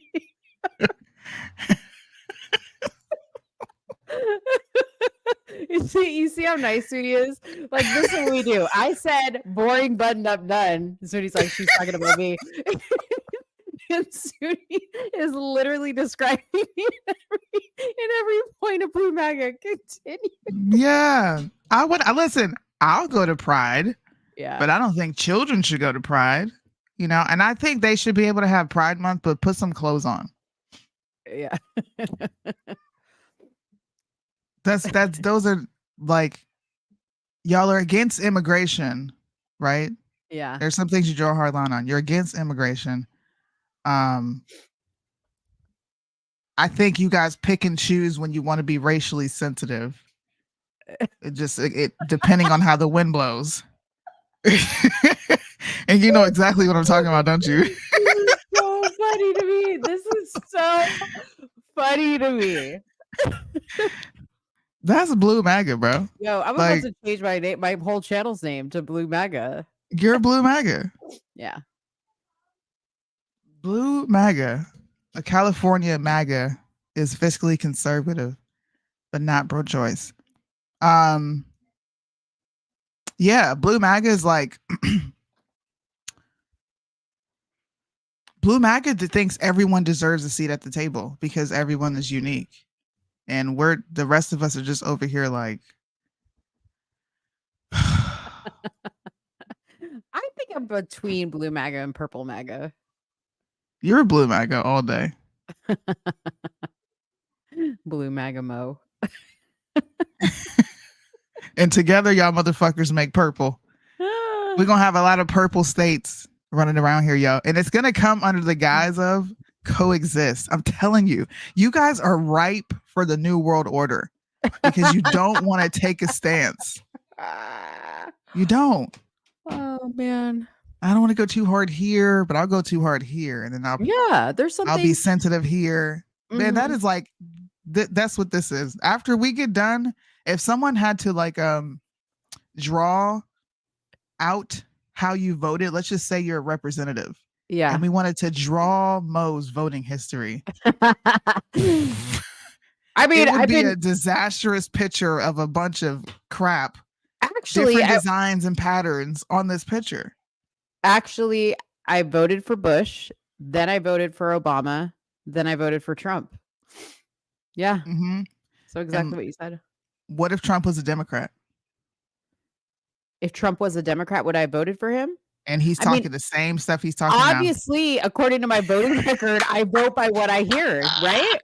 Does my voting record tell you that I am solely guided on what I hear? Yep. Yeah. Yes. Yeah. Which is a lot of Amen. people. Which is a lot of people. Ooh, by I forcing, represent every woman. I like this every right here. voter. By forcing that everyone is unique, over time, the inevitable is that everyone will become boring. Exactly. Man. Well, if you guys can come up with some more, I guess, words that come to your mind when you hear Blue MAGA, put them in the chat. We should make a whole list of what it means to be Blue MAGA and then compare what Red MAGA is. I think Red MAGA at this point is just you're Cult 45. You're a Q-tard, you're Cult 45. Everything Trump does. I am an American. Oh, I well, don't fall. Well, hold up. I didn't know that was a choice, okay? Because you said, "Are you purple, blue, or red?" No. You Blue MAGA. You stay over there. Damn it! Why you got to try to come up out of your lane and come over here? I'm American. No. What? No, you you just forced me into a corner. You gave me options, and I chose those options. It's either that or they get more unique until they start promoting necrophilia, bestiality, and pedos. And listen to me. There's already zoophiles saying that they can have relationships with dogs. Yeah. And those same motherfuckers can say, yeah, but I believe in the Second Amendment, right? I believe in my First Amendment. I don't want no people coming over here. Y'all, listen, y'all are in your own factions. Okay? And the Americans are trying to figure it out. I really believe millennials are going to save the day. Because this Gen X is too far gone for y'all. It's too many of y'all that... Here we go. Guys, let's just let people do what they want to do. No, because the internet, listen, if we could just get rid of the internet, it would probably fix all of our problems. Why would we ever do social that? Social media. If we got rid of social media, it would fix all of our problems. I'm telling you.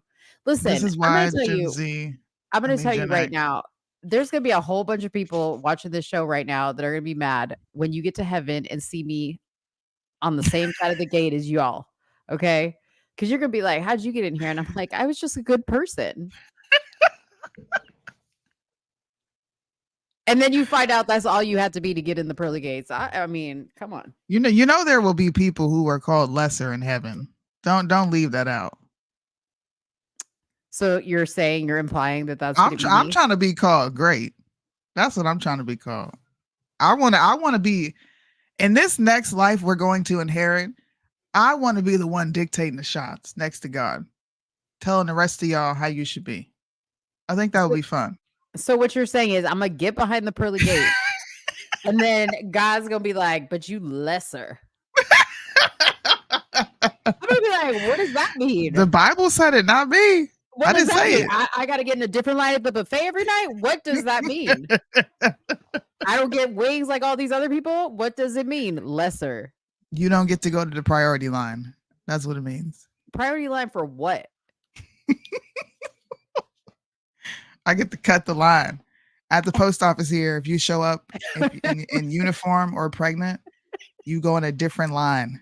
You gonna be in the fields. God damn. Woo! I ain't even say that. Ooh, we gonna be washing feet, Mo. Oh, we're gonna be the pick your color girl in heaven. Anything you like, I do for you. That's gonna be us in heaven. That would be Barack. Barack is gonna ask, how did she get in here? She was online talking about apes and stuff. Why did she get in here? I'm gonna see you, and I'm gonna be like, "What's up? What's good?" She said, "What's up?" Oh man. We'll see when we all get there. We'll see. That'll be the surprise. Yeah. I You have know no what's gonna be doubt fun? that Wait, Mo will be there. you know what's gonna be funnier is y'all are gonna get there, and because y'all just, and I'm not saying Soonie or anything like that. I'm not naming names, but some of y'all be faking the funk, okay? And then you're gonna get up there, and you got in there faking the funk, and then you're gonna have to keep faking the funk because now you even closer to God. And Mo, I'm just gonna keep being me because I'm gonna be like, I got in here just doing me. Y'all are a bunch of suckers. Oh my god, this is freaking hilarious. Oh Excuse gosh. me. Who's this? Purple MAGA United, we conquer the limp-minded. Somebody just put that in my chat on Instagram. They over here rhyming. I'm assuming y'all. So it seems like people are embracing Purple MAGA. Listen, I'm gonna make this last statement on this. I don't want to hear none of you bastards crying when a new world order comes knocking at your door. I don't want to hear none of y'all. They coming to your house first. They're gonna say, "Hey, look, Republicans and Democrats couldn't get it together, so we're gonna come in and implement what we believe is middle ground." And it's gonna be like, and y'all are gonna be like, "Okay, well, what is it?" Well, you can definitely be pro-life in your personal life, but you got to vote pro-choice for everyone else. Okay, check.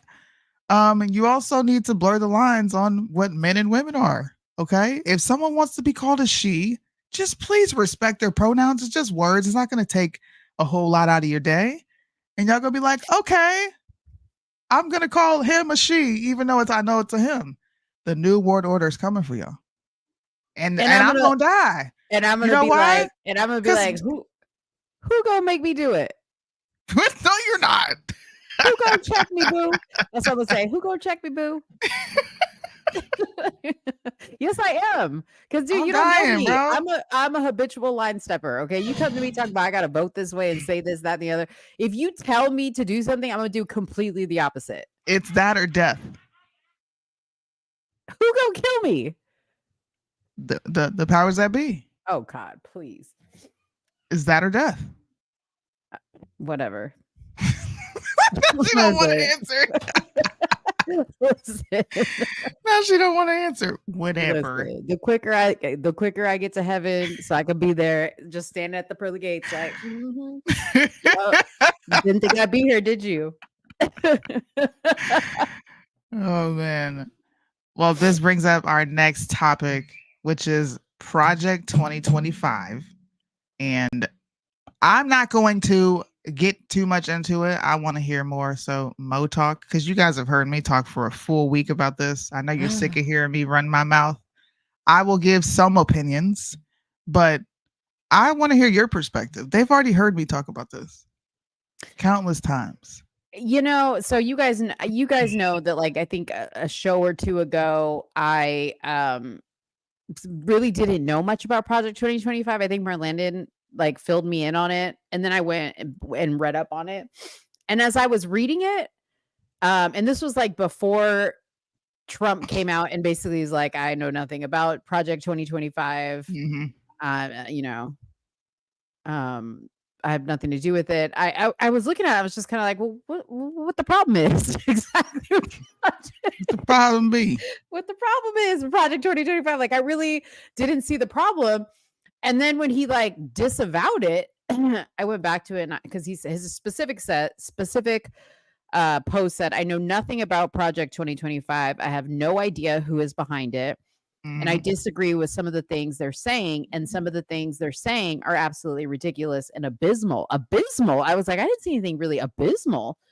Anything they do, I wish them luck, but I have nothing to do with them. So I found that interesting because I was like, surely Trump has people around him that can tell him who came up with this Project 2025. So I just Googled it. I Googled who authored Project 2025. And Project 2025 was authored by the Heritage Foundation, which is an activist American conservative think tank based in Washington, D.C. They were founded in 1973. Okay. So they authored this thing. So I was like reading up on it. And as I was reading up on their stance on Donald Trump in 2016, they actually didn't like him. They went on to CNN and said a bunch of very not kind things about Trump, said that they weren't going to support him when he ran initially. And then when Trump won in 2016, they went on CNN during the transition and they said no other Washington institution has that kind of footprint in this transition. One reason for the Heritage Foundation disappropriation influence relative to other conservative think tanks. Then CNN reported was that other conservative think tanks are never Trumpers. They went in on never Trumpers. And they kind of flip-flop back and forth on whether they were for Trump or against Trump. So as I started to read this, I was like, it's interesting because the left is really pushing Trump, has this dangerous agenda. And I'm thinking, did the Heritage Think Tank Foundation have something to do with pushing this out to the media on the left and saying, hey, Trump came up with this. This is what he wants to do. When in all reality, they're the ones that authored it. Okay. I also was looking to see if I could find any evidence that there's donations to his not his presidency, but his running, his oh my God, what's the word for it? Donations to his What? the fuck? Candidacy. What the fuck is the word I'm looking for? Campaign fund? Campaign funds. Yeah. If there's like any money between these two groups, right? That would show any type of connection. I don't see that either. So this is all very weird. Okay. And let me just end with saying this. I'm very suspicious of this all because Soonie has got me watching The House of Cards again. Okay. And The House of Cards has got my mind racing and I'm thinking there's all kinds of foolery going on. And if you guys watch The House of Cards, both sides are playing each other all the time. All the time. They're both playing each other all the time. And I think that's exactly what's going on here. Is there are people on our side, mainly my people, the Jews, that don't want Trump. They don't want Trump to run. They don't want him to win. And they'll do everything to, make him look bad.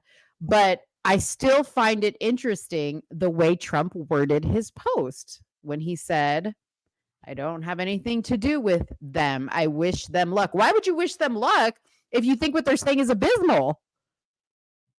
Because he Right? knows about them. Because he knows about them. They're all former senior advisors to his campaign. Mm. Last in 2016 and 2020. These were people who worked with him. How do you know about it but don't know about it? And then think some stuff is abysmal, but you wish them luck. That was a whole lot of double speak. Bottom line is this is tied to Christian nationalism. He is going to run far the fuck away because he's not going to govern like a conservative. The RNC literally just changed the party platform on abortion. They were making everything super vague. I don't think any of this is happening by accident. And I think Bryson poses the same question that I've been asking. Can somebody tell me why it's bad? Nobody has been able to tell me why it's bad. I've been asking for 5 days. Longer than that. What's the problem with it? Let's talk about it. And this is when I came across this Nick Fuentes video. This guy's on fire. When you hear what he has to say, you're going to change your mind. I'm telling you right now. By the end of this video, you're going to change your mind about everything you just said. In my personal opinion. Me? I am? Yes. Yep. Okay. Let's see. All these people, they were coping about, hey, the Trump campaign's not so bad. We got Project 2025. Trump disavows it.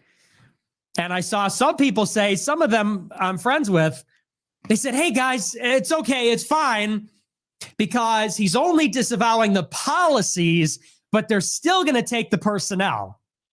And then a Trump advisor came out within hours and said, nope, we're not taking the personnel either. So it's no policy, no personnel. You're getting Bill Ackman. Okay, newsflash. You are not getting John McEntee. You are not getting anybody based. You are getting Bill Ackman. You are getting Peter Thiel. You are getting Israel. You are getting Indian immigrants. And you're going to like. I don't get it. Why would that change? I don't understand. Because, hold on. Because he literally just said the people who are trying to, so the way you preface it was, this is an attack on Trump somehow through Democrats, through these people, because they were never Trumpers and they had a bunch of things to say about them. So what if this is just them playing off of each other, trying to get him out, right? Mm-hmm. Okay. What he just said was Trump outright rejected it, and you guys are no longer anywhere near the campaign. So how can they damage something when he is distancing themselves from him, right? He's distancing himself from all them groups, and the people who are going to potentially come in and maybe wreak havoc and try to get him to sign on with a lot of these recommendations, they're not even going to have access to him because he's not working with them. And then he just named a few people that are going to be within the cabinet that have nothing to do with Project 2025. Mm-hmm. I thought that would change your mind because I think that's a more convincing argument. I mean, yeah, it is. I just don't know enough about it yet. Like I said, I just started like really looking into it. I mean, other than reading the 19 line items that are on here, which number 16, according to what you read earlier about the RNC changing the verbiage of whatever it was, the abortion stuff. Number 16 is reverse the FDA's approval of abortion medication. So I'm really confused by that because that again contradicts. I mean, if this is his plan, that would contradict that. But I mean, I don't see, and you brought up a good point that this resembles something else. What? You said 45. Oh, I think it resembles Agenda 47. Agenda And I'm 47, specifically talking about their stance on immigration, their stance on education in the United States of America, the border. There was a few other things that I was just sitting there reading. Like these are things that Trump gets on stage and talks about anyway. He talks about the radical left. He talks about all this stuff. So what is the separation for? And in my opinion, the separation is because of how radical they are on things such as abortion and the LGBTQ, because they drew a hard line with that as well. Now, I don't know if Trump is going to come in and ban transgenders from the military. That's another reason he could be distancing himself from it. But a lot of it does sound like Trump's Agenda 47. But look at this. Allow Trump to deploy the military against American citizens. Okay. Any president can actually do that if they deem necessary. Like, they're just making it look like this guy's just going to like release the military. Like, so that's what I'm saying. Like, the people that are reading this, like, are they looking at this and going, does this even make any sense? Like, some of this stuff just doesn't make sense. Allow ICE to conduct raids at schools, churches, hospitals, playgrounds, and other sensitive areas. I mean, why not? I'm all for it. Get them out of here as soon as possible.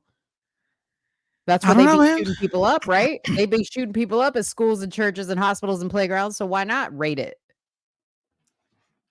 This is what they're afraid of, and because Trump is going to govern in a moderate fashion, I think he doesn't want to scare off potential voters, so they're going to come out and say we don't have anything to do with this.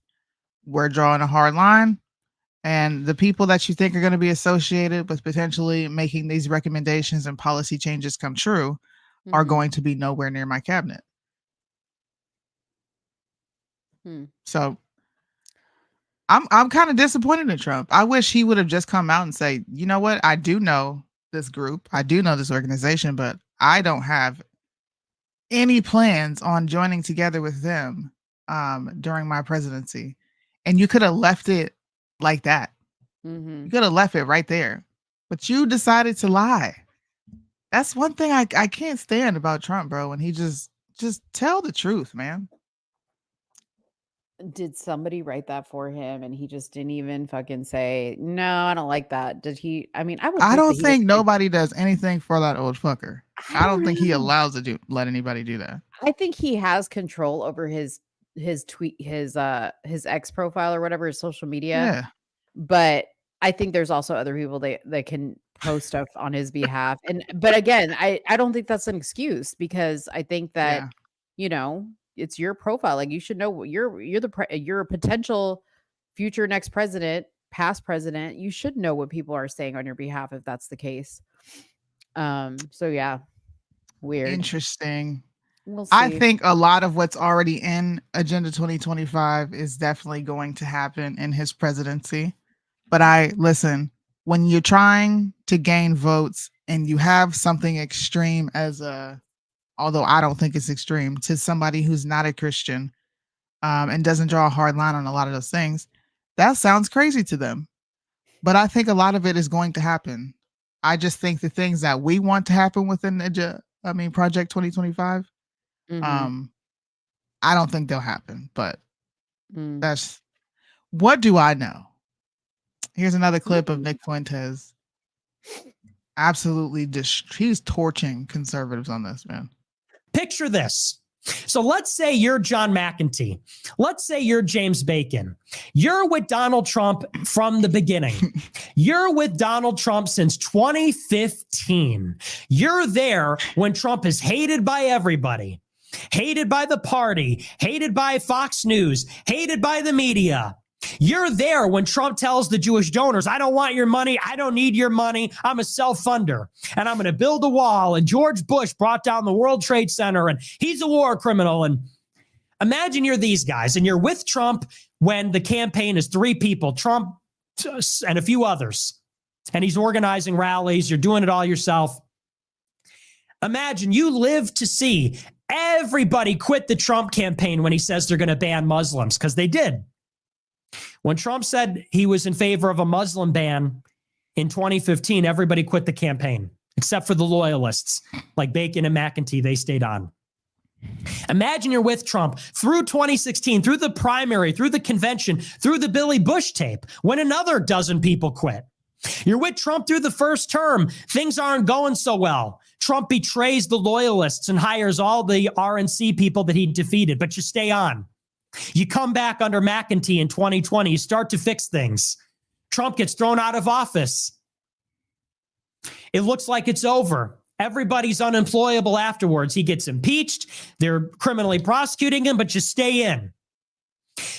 Then you see Trump is making all the same mistakes. Trump is hiring all the people that betrayed him. They were never there for him in 2016. They weren't there for him in 2020. They tried to overthrow him again after January 6th. Now they're running the campaign again. But you're still, Bacon and McEntee, they're still there in Project 2025. We will save Trump even in spite of himself. We've been there from the beginning. We care about the country. We want to close the border. We want to reshore manufacturing. We want to end the wars. We're going to fight. By the way, he's listing everything that's in Project 2025. All of what he's saying is in Project 2025. Find the loyal personnel. We're going to put him in the White House, whether Trump wants them or not. Trump comes out today and says, I do not know them. I want nothing to do with them. I don't know them. They're abysmal. And then if that's not bad enough, these people have hung on for years. They've been loyal to Trump because they're loyal to America first. They've stuck by him despite the abuses, the betrayals, the disappointments, the twists and turns. And Trump comes out at the behest of people that hate him, at the behest of people that betrayed him countlessly, that don't really support him, that aren't even ideologically aligned. And Trump throws him under the bus yet again and says, I don't know him. I want nothing to do with him. Good luck. And then, even better, some bullshit GOP firm pays a guy like Vince Dow, some fresh off the boat Asian kid who's 13, who's 3 feet tall, who's a fucking nobody. They pay some Asian fob $100 to come on Twitter and talk about something he knows nothing about. He was in middle school when the first campaign happened, and to say Project 2025 has nothing to do with Trump. That's just some Washington think tank. Agenda 47 is the real campaign. And they paid some black guy in a Trump hat, one of these niggas for Trump, $100, some black guy in a MAGA hat to make a video saying Project 2025. I don't know what you're talking about. Agenda 47 is what Trump's about. Check his website. That's his policy. Agenda 47. Do you know who he's talking about? Yeah. I think that this is epic. That's just me. You know what? I don't know what it is. Nick Fuentes has never appealed to me for some reason. And you know what's weird? It's about what he's saying, man. He's saying a bunch of truth. I know, but the way listening to him for some reason just doesn't like ring to me, because you know what? I'm like, the whole time I watch him, I'm like, is he related to Pearl Davis? Not because of what he's saying, but like the way his mannerisms and the way he talks reminds me of Pearl Davis, and it bothers me. I don't know why. Anyways, okay, he's talking about Topher. He's an edgelord twerp. Bro, I don't give a fuck about none of that other stuff he's talking about. We're talking about Trump's actions. Like, you're abandoning all the people who have been loyal to you and replacing them with the very same people that hate you. That's what he's saying. And he's saying, because this is happening and because people are speaking about it, right? And because Trump is so scared of the left, it looks like a lot of the time, he's willing to pay for some people to come out and say, Agenda 47 is what we should be talking about, not Project 2025. Yeah, I get all that. This is in response to what Taraji P. Henson did at the BET Awards. Yeah, I get all that. But then what? You know what I mean? Like, this is the problem with this. And I don't want this to come across bad, because it's not a bad thing to be very educated about these things and well read on these things, right? But great information. Thanks for it. All true. Probably right. Then what? Now what? Like, the average person hears that and it's like information overload, and they go, okay, so who do I vote for? Nobody? Like, that's what they feel like these people are saying.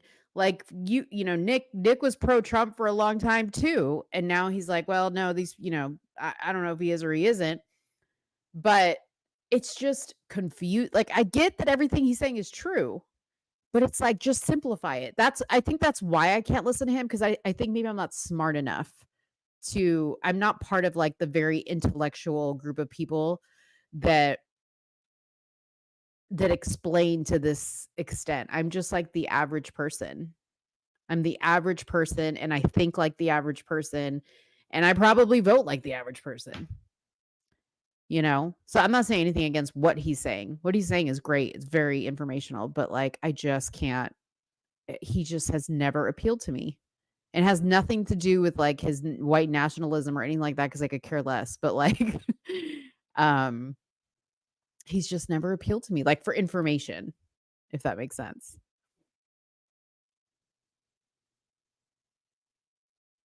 Go Blue MAGA.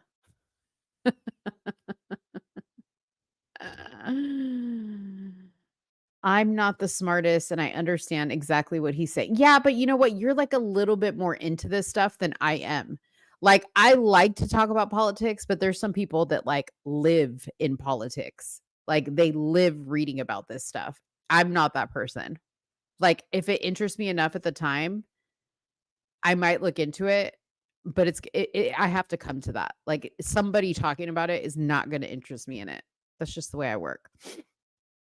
But yeah, it's not that I don't understand what he's saying, Julius. I understand. I'm just saying, then what? So you gave me all this great information about Trump and how he's like going to pull the wool over your eyes. Well, okay, so at the end of the day, I'm the average voter. Who do I go vote for? Nobody, that's not going to do us no good. We're going to end up with Biden and Kamala. And then what? I'm definitely see, that makes me Colt 45. Oh Lord. I didn't say Trump can't do no wrong. Don't get it twisted. Soonie, you're on mute. You've been on mute the whole time if you've been talking. Wow. I have been talking. I was like, she's awful quiet over there. I mean, I'm listening. What you're saying is that was a bunch of pointless information because I can't do anything with it. That's exactly what you said. Kind of. Mm-hmm. Which is absurd because no information is pointless. None of it is. I'm sure it's not to some people. Like I said, for me, you may be able to do something with it because you're not voting for either one of the candidates. But for me and the other people that are like, who do I go vote for? Because the truth of the matter is your choices are Biden and Trump. For me, I'm like, thanks. Now what? Take that information and make sure you're having an informed vote.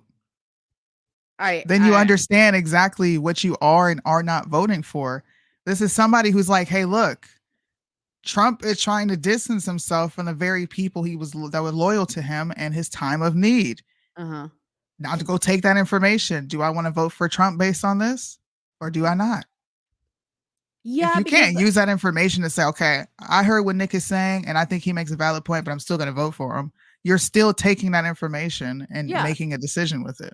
Well, then I guess I'm taking the information and making a decision with it because I'm saying to myself, I'm not a fool. There's going to be 0 candidates that are going to do something just as similar to that, which is turn their back on somebody that helped them at some point because they're politicians. That's what they do.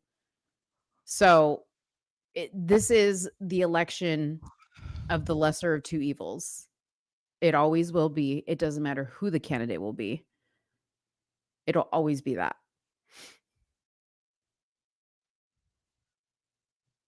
I hear you. Sorry to disappoint you people. I'm not disappointed.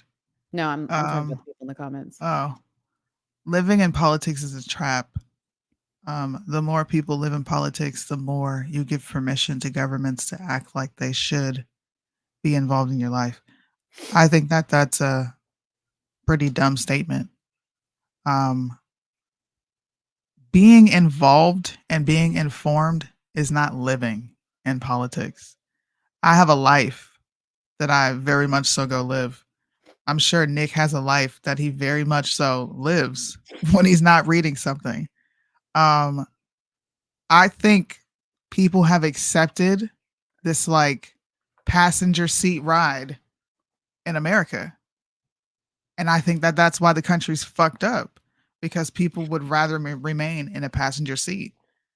It doesn't stop with Trump. Half of you don't even know who the fuck you're voting for at a local level. You just vote down ballot and then you complain. Mm-hmm.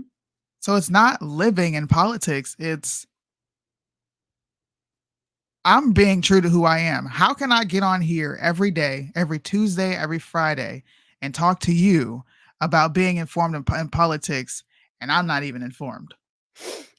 No, I think you should be informed. I definitely think you should be informed. Like when I go vote in my local politics, I go and read up on how these people are voting, what they're proposing, what they want to do. Of course, I'm looking at that. I'm not just going and voting down ballot. And if I don't know either person, I'll just leave it blank because I don't know. But I think sometimes for the average person, you can give them way too much information and it does more damage than good because the average person doesn't know what to do with all that information. And it's not that they're okay with like riding in the passenger seat, but some of us just ride in our own car.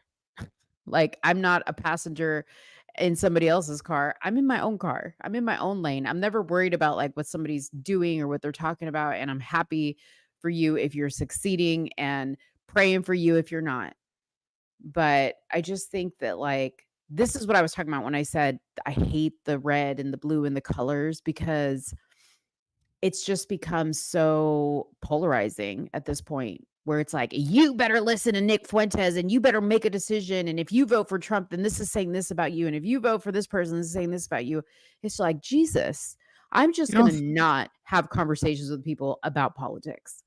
You don't think I'm not that's saying, projection though? Like, what do you mean? well, people do that to you no matter Yeah. who. Like Democrats do that. Republicans do that. Mm-hmm. They all do it. Yes. We do it to people. When someone says something absurd and you're going to vote for Biden, I can't believe you would go do that. I don't know. I guess if it's good for the, what do they call it? If it's good for the geese, it's good for the Good for gander the goose, type good for the thing. gander. Yeah. Yeah. Like if I'm going to go do it to someone, then you kind of have to expect it in return because everyone's thinking at their own pace. Yeah. I don't know. I'm an information freak. I tell my son, I told him this and it bit me in the ass. I said, you should ask whatever question you want to know. Mm-hmm. It doesn't matter how small it is, because when you ask a question, your brain is growing. It helps your brain grow. So now he's constantly asking. He asks questions about shit that I'm just like, why do you even want to know that? But here's the information for it. But that's me because I'm an information freak. Right. I want them to grow up and be like, look, I'm drawing a hard line here. I may vote for this person, but if it's just not in my wheelhouse, I'm not participating. But I'm going to go vote locally for my representatives. Yeah. I'm going to go vote here for my representatives. I'm going to know who my city council members are. Yeah. That's what I mean. To me, that's a very basic responsibility that you have as a citizen. It takes 2 seconds to go look at who is on the candidates as far as your state RNC goes. Your state GOP puts it up on the website. It takes 2 seconds. I just looked at all the representatives in my state in North Carolina. I like you. I don't like you. I like you. Don't like you. And my job's done. That's it. But how many people really take the time to do that? And how many people really encourage people to go take the time to do that? Most people are just going to sit up here and talk to you. Yeah. And not tell you, hey, go to this website. Go to congress.gov. Go here. Takes 2 seconds. You don't got to do a deep dive like me. I 100% agree with you. All I'm saying is about me personally and Nick Fuentes. He doesn't appeal to me, this person that you see in front of you, because of the way he communicates information. It just doesn't appeal to me. Joe Rogan, for instance, is a liberal. Okay. It doesn't matter who he's interviewing, whether I know them or not. I will sit there and listen to an entire Joe Rogan podcast because it is the most simplest of conversations in the world. It's like just joining in on somebody's regular schmegular conversation. And sometimes they're talking about really big stuff and sometimes they're just shooting the shit and he's lighting up a joint and it's whatever. But there's a reason why he's that big. It's because of the way he relays his information and he does the show. I'm just saying, I have never appealed. Nick Fuentes has never appealed to me. His show has never appealed to me. His voice doesn't appeal to me. His content doesn't appeal. It all may be 100%. It just doesn't appeal to me. I'm not saying what he's saying is wrong. I'm not saying don't do your research. I'm so confused right now. All I'm saying is that video you showed me, I was just like glossed over. I was talking to Andreas. He said living in politics is a trap. My retort was to this guy in the chat. Yeah. No, I know, but I'm not saying you're saying it to me. I'm just adding on to that. I'm adding on to what you're saying to him because I kind of get what he's saying, right? Like there's some people who just don't live in politics and there's voters that don't live in politics. Should they? Yeah, but I feel like that's to me, that's an insult because what is living in politics? To me, that's like, you don't live in reality. You live here. Stop living in politics. But it's not living in politics. It's just being informed. That was what I was saying to him. It comes off. It does. If I tell you to stop living in La La Land, I'm really insulting you and telling you to get your fucking head out of the clouds. That's what I'm saying to you in so many words. I'm just not telling you to stop being an idiot. So what does that mean, living in politics? Is someone who is well-versed living in politics, or are they just more well-versed than you? Well, no, I think and he can correct me if he's still listening.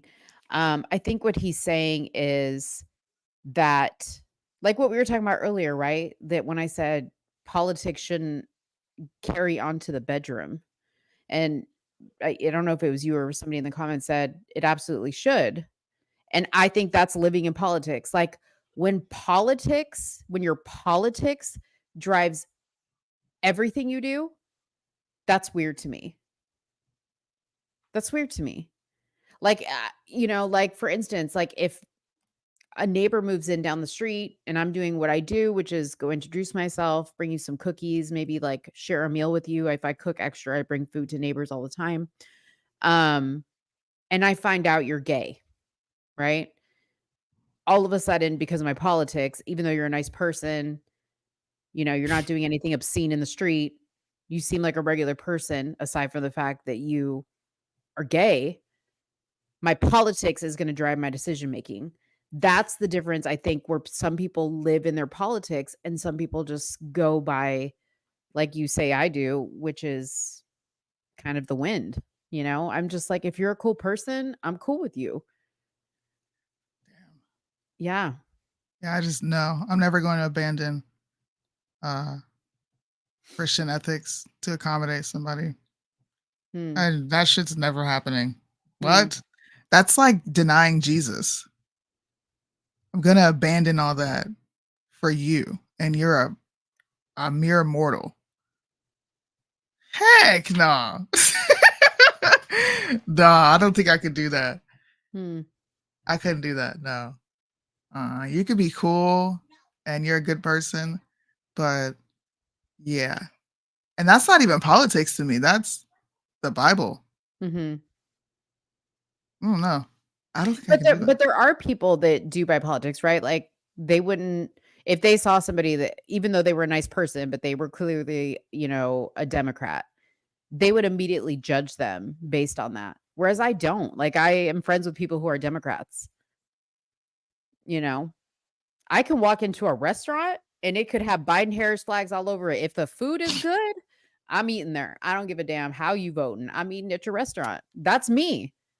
There are people that will not do that. I'm not that bad, though. Yeah, there are crazy people, though. No. I don't think those people exist on the right, do they? Crazy people. I read because I'm only saying that because I read a study the other day that shows that Democrats are more likely to have mental illness versus a Republican. That sounds like a mental illness to me. What does? Republican? To like, there's a Biden flag on a restaurant. I can't eat there. That sounds like it's like that's like something mental. That's why I said I can't see a Republican doing that because according to studies, guys, go look this up. Somebody put me on game the other day. Democrats are far more likely to suffer from a mental illness across the board. Yeah. Schizophrenia, depression, anxiety, all the motherfuckers are Democrat. Yeah. Well, I mean, like I've heard conservatives or Republicans, and I'm not going to say who told me this story, but somebody told me a story one time about they were like inviting some friends over to their house to come stay at their house, and they were coming from another state, and their son was in the background, and their son said, "Are they Trump supporters?" Because they were coming to Texas. Mm-hmm. Are they Trump supporters? And it was like, why does that matter? Like, what does your politics have to matter? Our families are friends. Why does it matter how we vote? You know what I mean? Exactly. Them Democrats. Yeah. Man. But I'm just saying that stuff happens. No, they were Trump supporters and they asked if the other people were Trump supporters too, because they were like, don't be coming to my house if you ain't supporting Trump. That's crazy. I don't know. That's kind of base. Mental illness. You vote for Trump? I don't know. Look, you want transition kids? You think kids could be transitioned? I'm asking all them questions. You say yes to any one of them, we gonna chuck the deuces. I'll see you on the flip side. Yeah. If I'm walking into a restaurant and I see an Israeli flag or Star of David, yeah, I'm dipping out of there too. I would never support something like that. I wouldn't. Would you go to a restaurant with the BLM flag outside of it? Because you know what I'm doing? I have been in restaurants that have a BLM flag in them, and like I said, I don't play about my food. If the food is good, I don't care. It is your establishment. You can put whatever you want on the walls. Just make the food good. That's all I care about. You just want the food to be good. Right. Hmm. Right. Just like I don't go into there's a place down here in Dallas called Aunt Irene's in the hood, but the best place to get seafood, okay? Like crab, crab legs and stuff like that. I don't go in there worrying about what Aunt Irene and how she's voting. Her food is good. I don't care. I don't care if Aunt Irene herself has a felony and a whole record. I don't give a damn. Her food is good. As long as she don't kill me or do anything to me, we good. Okay, you guys are going to get our channel banned like with all these comments. So we've already told you about this stuff before. Be careful with the F the J's and the swastikas and all this other stuff. So I'm going to delete these comments. Said, stop being a right-wing extremist. Yeah, stop it. Did you see Michelle Obama and her take on if she's going to support Joe for the second time? I did a while ago. Yeah, she had said that a while ago, but you can go ahead and play it. Yeah, this is fucking funny. Again in 2024? You know, I will have to see. Do you hope that President Biden will run again in 2024? You know, I will have to see. That was funny. I didn't know what to say. That's because she's about to run. She said, you know, oh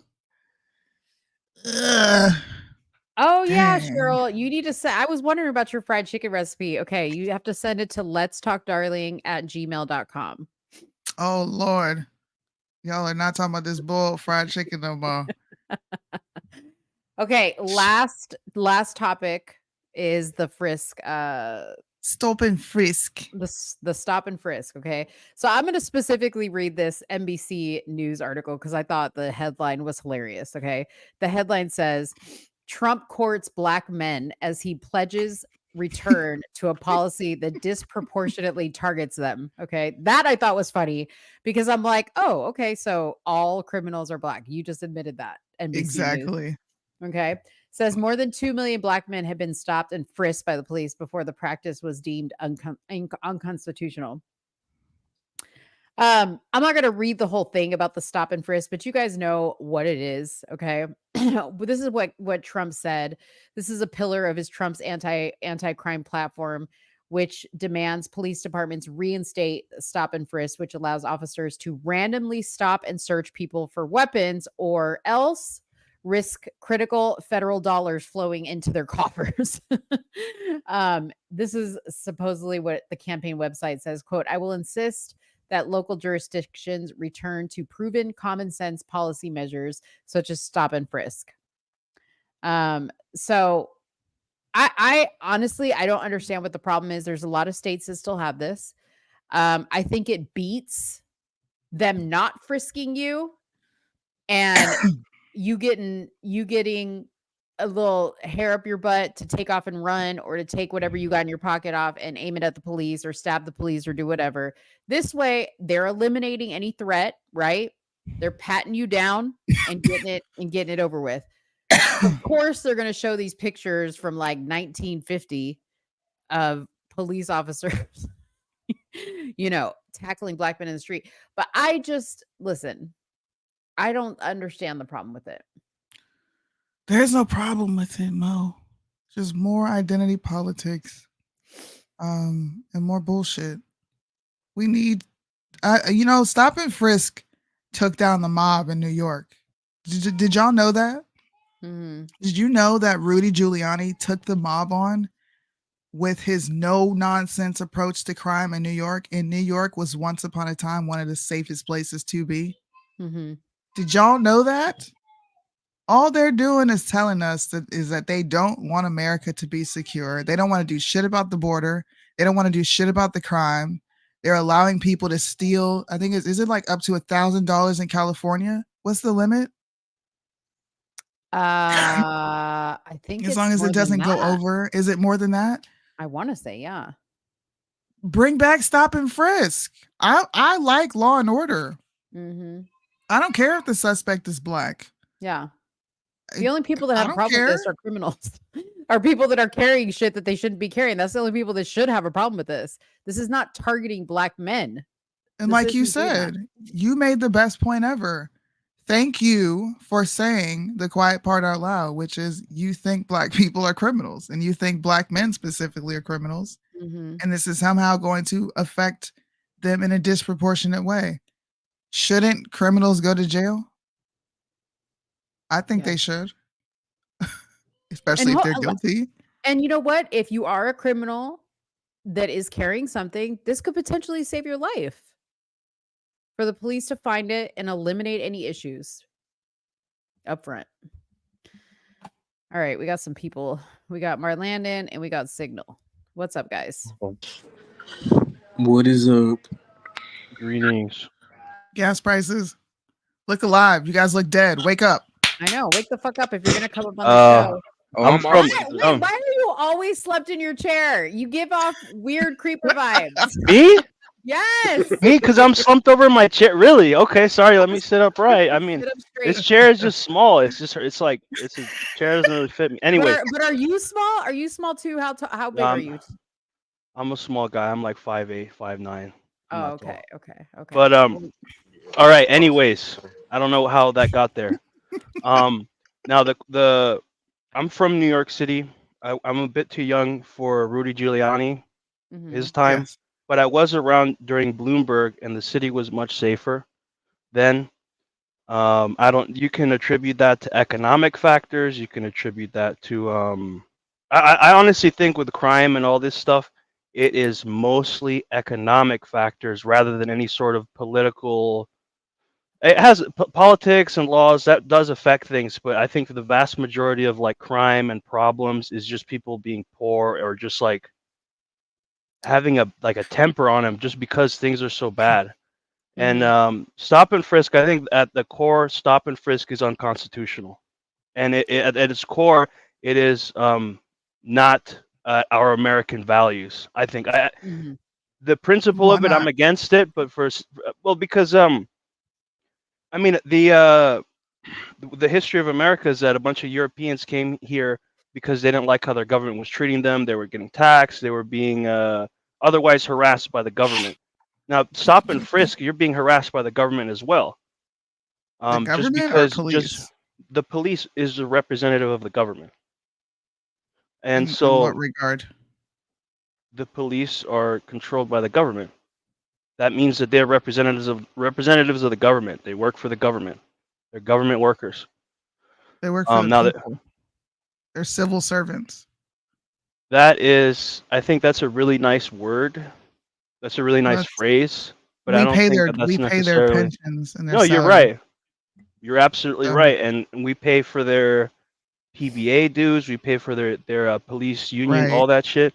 And none of that stuff ever works for us. It only works for them.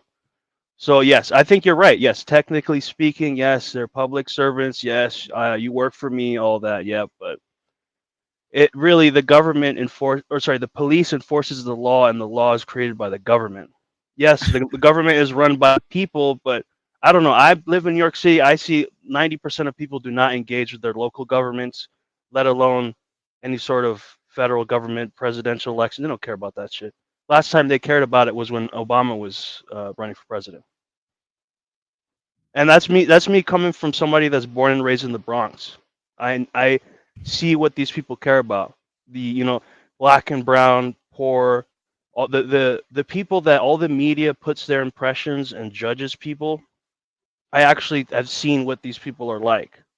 Everybody has their impressions of what like the poor, the black and brown are. You know, like the vast majority of people that are black and brown and lower income neighborhoods do approve of stop and frisk. They do approve of things like that And because they don't why? like the crime. Because they don't like the crime because they All see it. right. That's So why why I'm go saying against those people that you I'm not going against it. I'm not going then why against it. I'm just saying. I'm saying I agree with it. I agree with the concept and like of stop and frisk. Like it's I agree with whether it works or not. Yes, it works. Is it constitutional? Is it fair? Is it American? I think stop and frisk is un-American. You know, because why? I keep looking at the flag behind you. It's not liberty. It's not. How is that liberty? How is it liberty to be stopped by the police randomly and just said, okay, well, I don't necessarily have a justification to stop you, but I'm gonna put my hands on you and I'm gonna look for guns. That's not liberty. That's living in Russia. That's living in China. Again, I'm agreeing with the numbers. Yeah, you can say stop and frisk does help crime. It gets guns off the street. But at what cost? At the cost of removing our freedom and liberties? Maybe you think that's worth it. I don't. It is. So you Okay. don't think establishing order on the streets is worth it? That's not Because what I said. what do you mean? I believe in establishing order and peace on the street. I'm saying that this is the entire balance of government, right? Is you have to balance people's rights and not and also, you know, safety and freedom, right? What's the saying? I hate to use quotes. The Ben Franklin quote, whatever. You sacrifice your liberty for security, and you lose both. Something like that. But But I feel like who's losing liberty and freedom with stop and frisk but a criminal? yeah. The point is that like, what if you are a normal law-abiding citizen? You're coming back home from work, and you have to stop here at the side of the road for 30 minutes because a cop just wants to stop you. And you What But stop I about for mean, those 30 people? minutes. So then what? you stop. You ain't got nothing The on you. What's point the the problem? point is not the point is Hold not on, that, hold on, oh, hold on, hold it's a on, hold on, minor hold on, hold on. inconvenience. Hold on, pause. You didn't answer my question. What was your question? What is un-American about it? And how are I you relinquishing your freedoms and liberties? you You are you you literally only give up your freedom and your liberty if you get caught committing a crime. you're giving your freedom and your liberty to that police officer. You're giving them that time just because they feel like stopping you. That They're you not are giving your so you don't liberty. have you You have don't an have inherent liberty if you distrust. hold on. Sorry, you were asking for me to answer the question, so I'm going to answer the questions. You There's answered not it, but about you don't need it's to not about filibuster distrust. though. You don't need to It's not about filibuster. distrusting. It's about there being a mutual level of regard for citizens. It's not just about, you know, it's Where not is just there about stopping. It's not just about stopping crime. It's also about being considerate of all these other factors. If you want to look, if you want to stop what? crime, if your number one goal is to stop crime, we can all live in a ghetto, in a Holocaust, Gestapo, whatever, and everyone can have security cameras on them constantly, and everyone, the moment they step out their door, they get stopped by police, they get patted down, whatever. You have something. We could live in that world if you want, but I'm saying That's not the world we live in. Stop being dishonest. it's we're approaching it. I mean, look, your phone is constantly In what monitoring stage? everything that you So do, what? Let and it monitor what I'm doing. So what? that data is going from private companies directly to the government. Dude, We you're already literally don't on have a our liberties. podcast right now Yeah, this is all giving your monitored by opinion. Google. And This is where all has the monitored by government Google. come Yes. down? Where has the government knocked on your You door to think that say, you're "Hey, not sir, why are you cutting me off? You're on my show, cutting me off." You I'm not think the Watch it. what? Michelle Lynn, I'm not trying to be emotional here, but I'm I'm just thinking. talking. Okay, you know what? Since you can't handle yourself, you can be unmuted after I make my point. Eh, Hold on. Yes, sure. Close the door, please. Go ahead. You started out with poverty being the reason for crime. You're muted. You've muted yourself.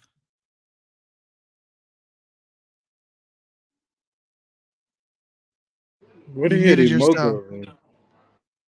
She probably had to use the bathroom.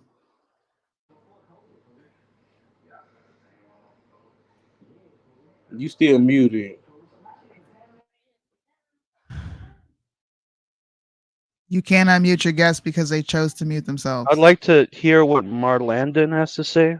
I don't care what you would like. You're responding to me. Yeah, you care about your You're guests. being rude. I'm talking and you keep I'm sorry, interjecting when man. I'm I don't speaking. mean to be rude. So then allow me to run my show. You don't dictate what person talks next. Thank you. Like I was saying, how does poverty create crime? Sure. You muted yourself.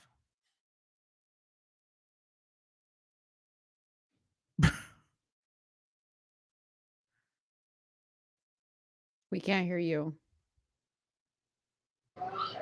Safety. Oh, I y'all think is decent funny. Americans can have safety. You have our Second Amendment rights. You have that. Not every state maybe gives you the right to have it, but we are guaranteed that right. He's high. So can you tell me how poverty equates crime?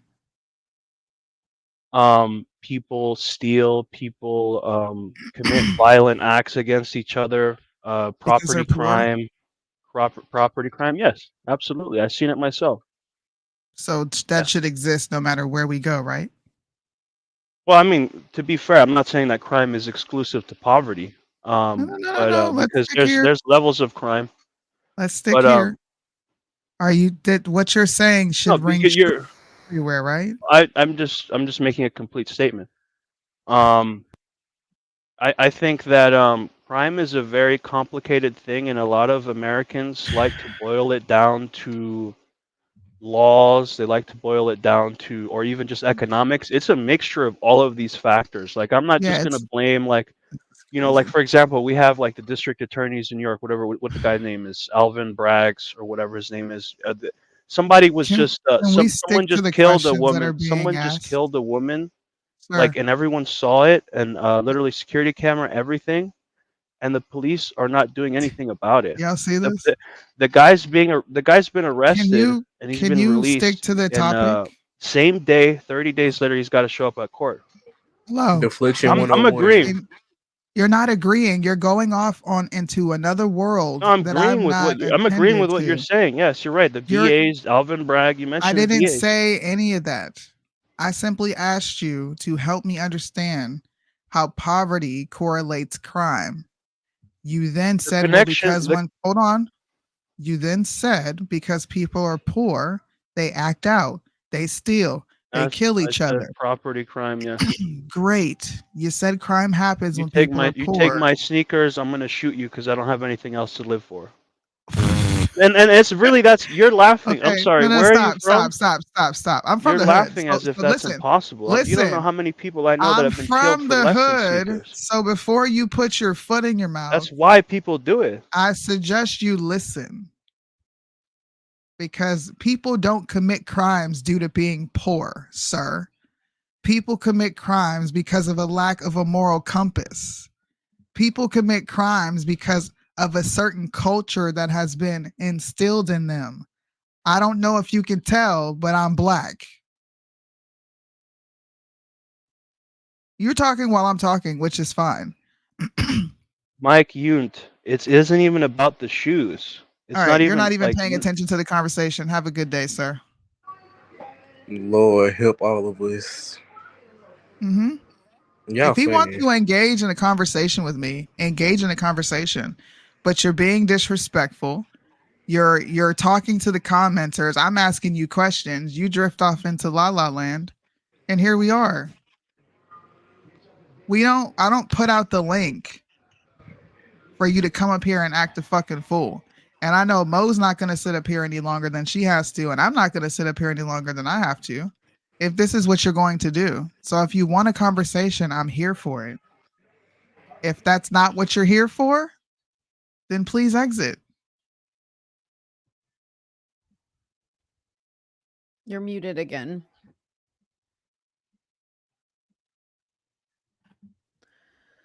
Oh my Lord. I used to steal cars because it was fun and exciting. Huh? He's saying that I didn't steal a car because I was poor. I committed crimes because I wanted to. Who is he talking to? Is he talking like why do I we don't have him? know. Okay, I'm gonna drop him. Okay. Because this is a waste of time. Like seriously, my dogs have to shit. Like Marlon, what's up? What's up, What Marlon? did you think about this? I feel like stopping frisk. It's really up in the air because it's good in a lot of ways, but you know how certain people, which y'all all know what I'm talking about. Oh, we target this group, we target that group, and that can be for any and everybody. Yeah. Like any and everybody. Anybody, if you was about some shit that happened, gonna think you had something to do with it. Anybody, even if you wasn't. But what they got to do with your race? Wait. Yeah. Nathan. I you know what I found comical, like how people just pretend like because stop and frisk might be implemented, that means police are just going to start stopping people for no reason. Okay, because if I was a police officer, that's what I would do. Not. P.S. Yes, there are bad cops that do that. I'm not an idiot, but they're going to do that regardless of stop and frisk. Exactly. Because they're bad cops. They don't need stop and frisk to do that. Okay. So bad shit's going to happen regardless. I am 1,000% down with stop with frisk because if I get stopped or somebody I know gets stopped and I know that they're not carrying anything, there's no problem, then what's the big deal? The only people worried and the only people that are, well, I'm on my right is because you're probably walking down the street with a joint that you shouldn't have or some other paraphernalia that you shouldn't have. And that's why you're worried. And then you're going to be like, what was my right? That was in my pocket. I wasn't hurting nobody. These aren't even my pants. I borrowed these pants from my friend. See, that's the type of thing y'all are going to start to say. These aren't even my pants. Careful, they gonna call you a white supremacist because they gonna think you white based off how you look. Yeah.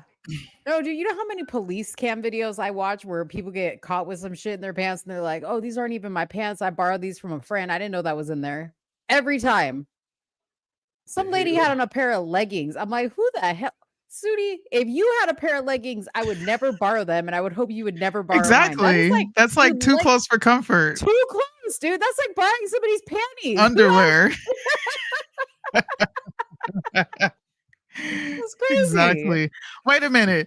I know Josh is not in here talking about rights when you don't even think rights exist. What rights are being violated when all you have are entitlements to begin with from a government? You have no right to any of this shit. I think he's joking because he said you're sounding like Arnold. No, I'm fucking with him because we have these debates all the time about what things mean. You don't even believe in rights. Yeah. Oh man. He was pissing me off, man. If it weren't for you, when I went to go get water, what happened? I came back, it was super hostile. You know how when you ask someone a question and they try to narrative build? Yeah, people got that bad. Answer everything but what you're saying, right? Yeah. He kept doing that. Say some stuff that you never said. And then he started addressing the comments, and I said, "Sir, redirect your attention back here because you're not here for the comments." Yeah. And he wasn't listening, and I was like, "If you were here, I would slap the shit out of you." And I know he's a man, but that's disrespectful as fuck, bro. Don't talk while I'm talking and then have a whole different conversation. That's what he kept doing that. I came back and he was like, Marlon, what do you have to say? He was getting mad because I was checking his ass. Tell me how poverty and crime got anything to do with each other. Well, it's not all of it, but shut up. Fucking idiots, man. Yeah. Yeah, that's why I sit up and told Soonie I can't talk to the opposition because when I hear the wrong thing, I'm bound to snap. I can't do it. He could have been stupid like that, right? But engaged with me and I would have respected him. But it was because he was purposely evading me. No. You do believe in rights? Rights are subjective though, Josh. Your right may not be the next person's right. And maybe the government didn't interpret your right to mean what you think it means. Welcome to a philosophical debate. Hey, Marlandon, are y'all okay? Y'all didn't get hit by the hurricane? Nope, I live in East Texas. Oh, you live in East Texas. Dude, why they give that hurricane a black name, Burl? They gave him a Hurricane Burl. I don't know. Damn. Uncle She said a Burl. black name. This is Uncle Burl. Ain't that a black name? Burl? Burl? I ain't never heard nobody named Burl. I done heard of Pearl, but not Listen, Burl. That's a super country name. Hurricane Burl. Byrl. Burl. You made that shit up. No, that's the name of it. Burl. It was a Facebook account that made the name. They put the name on there, and they were saying all type of stuff. Oh wow. Damn. Did y'all see the fake they sent out a bunch of white nationalists? I forgot what it was. It was some event and they all came jumping out of fucking U-Haul trucks. No. All carrying the flag. They're all wearing the same outfit. Bro, I gotta find you that video. I saw that. Wasn't it in Tennessee? Yes. I'm like, yo, this is about to be another psyop. They're releasing all these white men with American flags, and they're gonna label them Wait, while you're extremists looking for and that, nationalists. while you're looking for that, I just saw this video, and I don't know if it's like recent or not, but it says that this is James Brown body double Maxine Waters. It says she's struggling to look presentable. Look at this is hilarious. Watch this. And I got something to say after that. Biden. They've lived through his presidency. They've also seen former President Trump. They've lived through his presidency. They've heard these arguments about democracy, about the fate of the election. And yet Trump is not only winning, but winning increasingly by a larger margin. So what is the plan among Democrats to change that trajectory? It sounds like you're talking about saying and doing all the same things, but do you believe that something needs to change? I think we need to keep working. They've seen President Biden. They've lived through. Speaking of Maxine,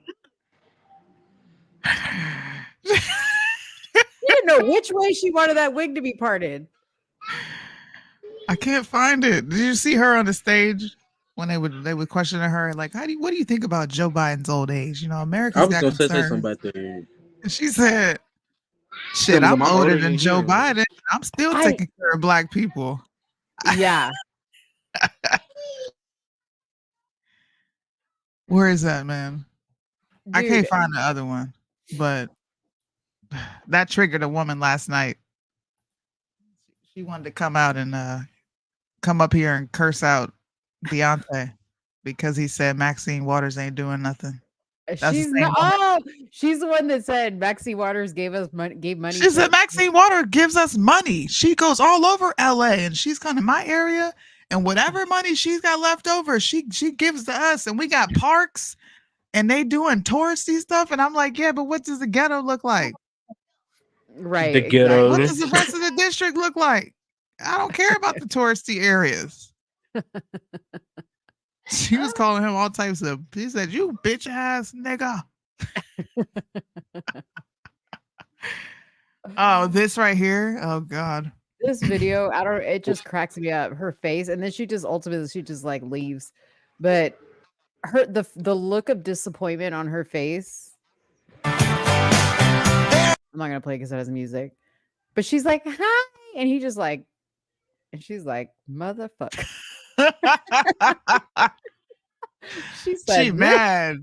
She's so mad. Look at her. And then the other lady behind him just starts talking to him. And she is so upset.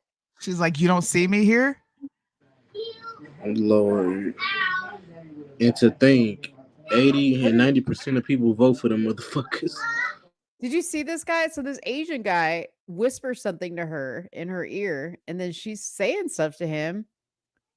What? I didn't notice that before. He came and whispered something in her ear. She turned around and she was like, "What?" Anyways. Yeah. God, man. All my things are all political stuff. I hate it. Stop living in politics, man. Look at this shit. And I saw somewhere where it said they got to like July 21st for something happened with the Democratic nominee or something. I don't know. I don't even pay attention to the Democrats unless I absolutely need to. I'm gonna be honest with you. It's not. I don't know nothing going on with them. Oh, by the way, before we go, The teacher who had the students unbraiding his hair just got reinstated. He's allowed to go back to teaching. And they're trying to say that this was racially motivated because when white people do this with their students, it's not perceived as gross. And that they brought up the students bedazzling a white male teacher. Something he had going on and nobody thought it was weird. So that weirdo is able to go back and teach. I don't understand how he doesn't think it's weird to have somebody else's child's hands in your hair. Yeah, I'm I think it's taking weird that. for anybody to have So your this is what I child. say. When you get slapped up by one of these kids' parents, I don't want to hear it. Like I say, with the racial stuff, I'm checking out. What was I done checked what out. was the reason that he was doing that? Like he was teaching them about hair textures, or what was going on? Being And he being them said, kids' friends, being too friendly. He was taking I'm his gonna hair let- down on the job in the classroom. he said he needed to take his hair down, and he thought it would be cool while they were doing like the end of the day stuff to have the students help him. That's weird. Because he's a social media content creator. That's also a teacher. Oh, okay. Hi, Emery. Say hi. Say hi to Man, everybody. She's getting her color or she's tan. That girl got dark. And we've been outside in the pool swimming for days. Oh my gosh, Emery, you are getting dark, girl. Dark is curls are- good though. Don't play Mo. No, I know dark is good. You know, I'm all for it. Listen, Yeah. earlier me and Soonie were showing our tan lines because I have like crazy tan lines. Oh, I'm yeah. like, She looked at me like black people tan, and I showed her my body. I'm two Soonie's different like, colors, I'm girl. Soonie said I'm tan. Like her untanned body parts are like 5 shades lighter. Damn. Seriously. I was It like, really dang, is. it really is dark. Damn. I got a dirty tan right now. This when you this like sunburn. My nose is so sunburned, y'all. It's been peeling for days. That's why I'm so glad the camera's not like when I'm on live, you can see it. I'm like, this looks so gross. But my nose and my lip got so burnt. I was outside for 7 hours one day in the pool, just swimming. And I was like, I don't need any sunscreen. You know how you are? I'm in the water. I don't need any sunscreen. Psh, got fucked up. My shoulders hurt. See, I put it all over me. I put sunscreen all over me, but I still get tanned. Don't let anybody lie to you and tell you that black people don't need sunscreen. Oh yeah, they do. Everybody Yes, needs we it. do. You can Everybody needs burn it. as a black person. I've got proof. I've lived in this country for 4 years and I get burnt every summer. Did y'all see where Sonia Sotomayor bodyguard shot somebody that was trying to steal? No. Yeah, it was a story that I came across on Twitter, and like people were saying, so her bodyguards can have a gun, but she want everybody else disarmed. Right? Exactly. But that's the stupid Latina for you. I can't stand that woman. I know. She the Right, worst. because what would have happened if her bodyguard, aka gun, wasn't there? Something probably Yeah. would have happened to her. Yeah, I told you, she the worst Supreme Court justice. I don't care what nobody say. Next to Ketanji Brown. Yeah. Kentucky. Did you see that RFK went and did an interview with Tasha K? Did y'all see that wretched shit? I'm pulling it up right now. I felt so disrespected when I saw RFK. Like, bro, that's the black woman that you're choosing to represent us? Her wretched ass? Oh, What? wow, I And didn't know guess anything what about they that. talked about? Guess what they talked about? What? You got to guess. I'm not telling you. Guess what they talked about? I mean, I don't even know because I don't know what Marlandon, guess what they talked about? Trump? Shit. No. Did he? Elmo. Ammo? The baby said Elmo. Oh. Ladybugs? Reparations. Look at this. Oh, you see Lord. the default? Tasha K with some What glasses about on. reparations? Them ain't even prescriptions. Why do people do that? When they Why when they do try you to put look on smart? fake? Yeah. Listen, the people who got to wear these don't even want to wear these. I really can't see. This is not a fashion statement. I hate when Me people do that. neither. I should be wearing glasses and I don't. They talked about reparations. Look at this shit, man. You feel about reparations for African Americans? I think there's a strong moral case for reparations for Black Americans.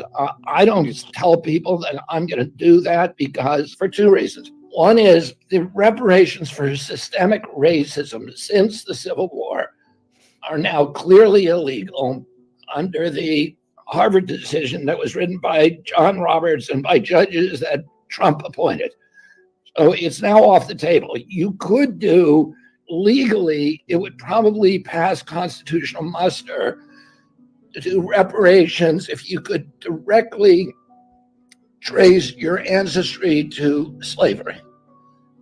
And though that would pass constitutional muster, but then it's like 20 people. You would have to get Congress to appropriate the money, and that will never happen. So I don't tell people I'm going to do things that I know I can't do or I believe I can't do. I tell people I'm going to do things that I know I can do. And if you look at my program, okay, I can't listen to his voice anymore. We got down to the business, right? Bro, he said what Republicans have been saying for fucking ever. Listen, prove that you come from a slave and go for it. And then wait for the whites. You just called this system that we exist in systemically racist. Wait for this systemically racist government to issue you your funds that you feel like you're owed. This white supremacist government. Do y'all understand how stupid you sound talking about reparations in 2024? Yeah. What in the world? And then you pick Tasha K. Dude, Angela Stan King, you ain't shit, bitch. You told him to do this funky shit. Oh man, they're just trying to get the those ratchetest. You picked the most ratchet hoe out here. They try to get those black votes away from Trump, man. Good Lord. I cannot stand RFK's voice, man. I can't either. It's cracky. It's that's what they sound like. And I had to cough. I want to see how he don't be coughing. Damn. Shit. I'm out of topics. No. But yeah, besides that singing some of my stuff, that's pretty bad that I came across. Yeah. Y'all want to see some shit? Y'all want to see some ghetto shit? Yeah. They selling these at the store right now. What? Those are KFC wings? Dude, look, you got the two big bags. You got the two big bags attention. And I'm gonna finish with the chicken wings. They're KFC chips. Oh, they're chips. I thought they were like chicken wings in a bag. Dang, I'm not. No. But it's KFC flavor. That is so ratchet. Does it taste? What does it taste like? Does it taste? You said ratchet, yet you got them in your house. Does it taste like gravy? What does it taste like? I don't pretend like I'm not a little ratchet. Is it taste good? How are you gonna be Tastes eating? like KFC chicken, ma'am. Does it really? Mm-hmm. You know what I wish they would sell? Just a bag of like chicken skin. Ooh, just like pork rinds, but like chicken skin. Gotta be crispy. Yes. Thanks, man. That's my favorite part is the crispy part of the chicken. Go get you some KFC chips. KFC chips. I don't have those here. Who makes those? Order them. Go on Amazon. Do you know Japan has Amazon, right? Yeah. Overseas be having a lot of good shit, to be honest. Food, clothes, all that. KFC chips. Let me see. Hold on. Mo got a good old iPhone. She up to date. Yeah. I ain't gonna lie. When I went iPhone, I never went back. I've had an iPhone since like 2014. Oh my gosh. They have KFC Ruffles. Original recipe chicken flavored Ruffles. What? Dude. Oh, Hell somebody said these no. are disappointing.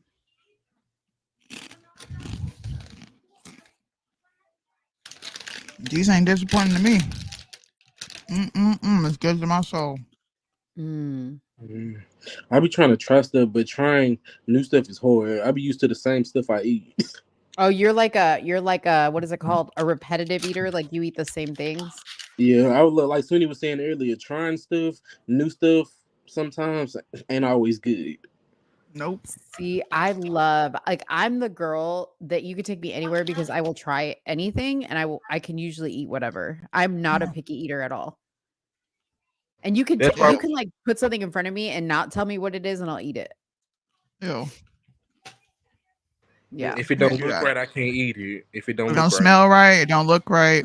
I It's can't do it. It's gotta smell right. But if it looks gross, I won't eat it. But I'm a very like adventurous eater. Plus, it depends on who cooking it. We don't eat everybody cooking. That part. We don't. I come over your house and you let your dogs in the kitchen. I'm not eating nowhere near your table. That's nasty as shit. You got dog hair flying around. All the on the floor, on the table. It'll end up in your mouth. Oh no. No. What'd you have for dinner tonight, Marlandon? Here you go. I had some chicken wings. I had some fried chicken wings. Yum. So I have some chicken. I'm still eating my dinner, but I made some sesame beef. It's really What is yummy. that? Sesame beef, just beef flavored with like sesame oil and a little bit of coconut aminos. Just Coconut on steak. Oh, coconut aminos. So it's like a sweet soy sauce. okay. So speaking of food, I remember this one line. This is back in like April. How you was talking about a medium rare steak and some potatoes, Mo. Yeah. And Soonie gonna sit up and tell you that was way too heavy. Ooh, dude, that sounds so good. She said it's too heavy. Heavy? She said Dude, it was that's- way too heavy. Like No, a baked no. potato in a medium rare steak. Dude, when I have a baked potato, I eat the entire thing, like the skin and everything. Like I don't leave She said it's anything too behind. heavy. What? that is too Soonie? heavy. No, That's so too much good. in one setting. Sometimes you She need said a spread heavy some of meal. that out. Sometimes you need a heavy meal though. For what? You don't need a heavy meal, like if it's cold and you're gonna be inside, because you're not gonna be that active. What's the point of eating heavy when you're just gonna sit on your ass for the rest of the day?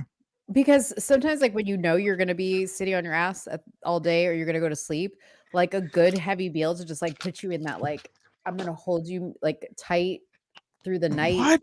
type of meal. And Yes. Maybe that's why I don't like it, because I don't want to be held tight through no night. And speaking of the way I eat heavy, that's why I'm heavy now. Well, okay, well, let me ask you a question because in your picture, you look a lot thinner in your picture here. That picture damn near 4 years old. 4 years old, and how much weight have you gained since that picture? Oh my lord. A lot? I done Oh, gained my about Lord. I done gained about 50 pounds. 50 pounds? And why did you gain 50 pounds? It's like with me, like I used to eat and not do nothing, and that was my problem. Mm-hmm. I used to eat and just sit around. I had to stop doing that. Yeah. Hell no. Are you moving a little bit more now? Are you trying to lose the weight? Like I've been losing a lot of weight in the past months. And yeah, I still eat every now and again, eat a lot every now and again, but I don't do it like I used to, where I just sit around. I'm always active now. You don't have diabetes or anything, right? No. Oh, that's Diabetes. good. How old are you, Marlandon? I'm 21. Oh my gosh, you're only 21. Yes, you need to lose that weight. You are too young. Because it gets harder as you get older. Yeah, that's what my daddy was telling me. He a diabetic. Oh yeah, you got it on your. See, that's my problem. Is I had it in my family. Yeah, and him, like with him, he be trying to tell me to take care of himself, and I be telling him, you need to take care of yourself too and take your medicine. And he hate doing that. Mm-hmm. Yeah. My father's You know what's stubborn hard sometimes. though? Like when I was at my biggest, because I was like in the 400-pound range. Oh Is my! You didn't know that? No, like I saw a few pictures with you having some weight on you, but not almost 400. I was 420 at my highest. Oh, So yeah, but I will say this, being Hispanic and like when I have been always like the chubbier person, right? Like I was never like obese like when I was young, but I was always like the chubbier out of all my friends. And it was so hard to lose weight because I remember like until my family completely changed the way they ate, like cuz Hispanic, like we always eat rice. We're always eating starchy things, right? So until that stuff stopped, then I was able to lose weight because like it was so hard for me that like everybody was eating like rice all the time with every meal and like fried stuff. And I was like over there suffering. Okay. Because that's the thing is like I lost this weight still eating what I love to eat because I am not a salad girl. I'm not that girl. I am like, I have steak every day. Every day I have a steak. Okay. That's If like not, me with chicken. yeah, but I don't fry it or anything like that. Like I'm just having a steak with salt and pepper, and that's all I eat. No sides, no nothing. Because when I tell you, I used to eat Wingstop down there every day, a 10-piece every day. I used to eat Wingstop constantly. I used to eat Wingstop a lot. I used to eat beef noodles a lot. I used to eat hamburgers a lot. I used to eat oatmeal pies a lot. Oh my All Lord. that weight had built up in my stomach and face. Yeah. Yeah. You got to try to watch just for your health. You know what I mean? Like Yeah. you're 21. You don't want to have all those And the problems. wings I used to get is original hot, a 10-piece. Well done. And did you eat the fries at Wingstop? Because those fries are No. good. I did it every now and again, but I mean just got the piece by the piece. Dang. Because Wingstop fries are my favorite. Yeah. Yeah. Anyways. Yeah, but like I say, I'm a fiend for some chicken wings. I feel you. Listen, if I could be fat and there was no consequences, I would be.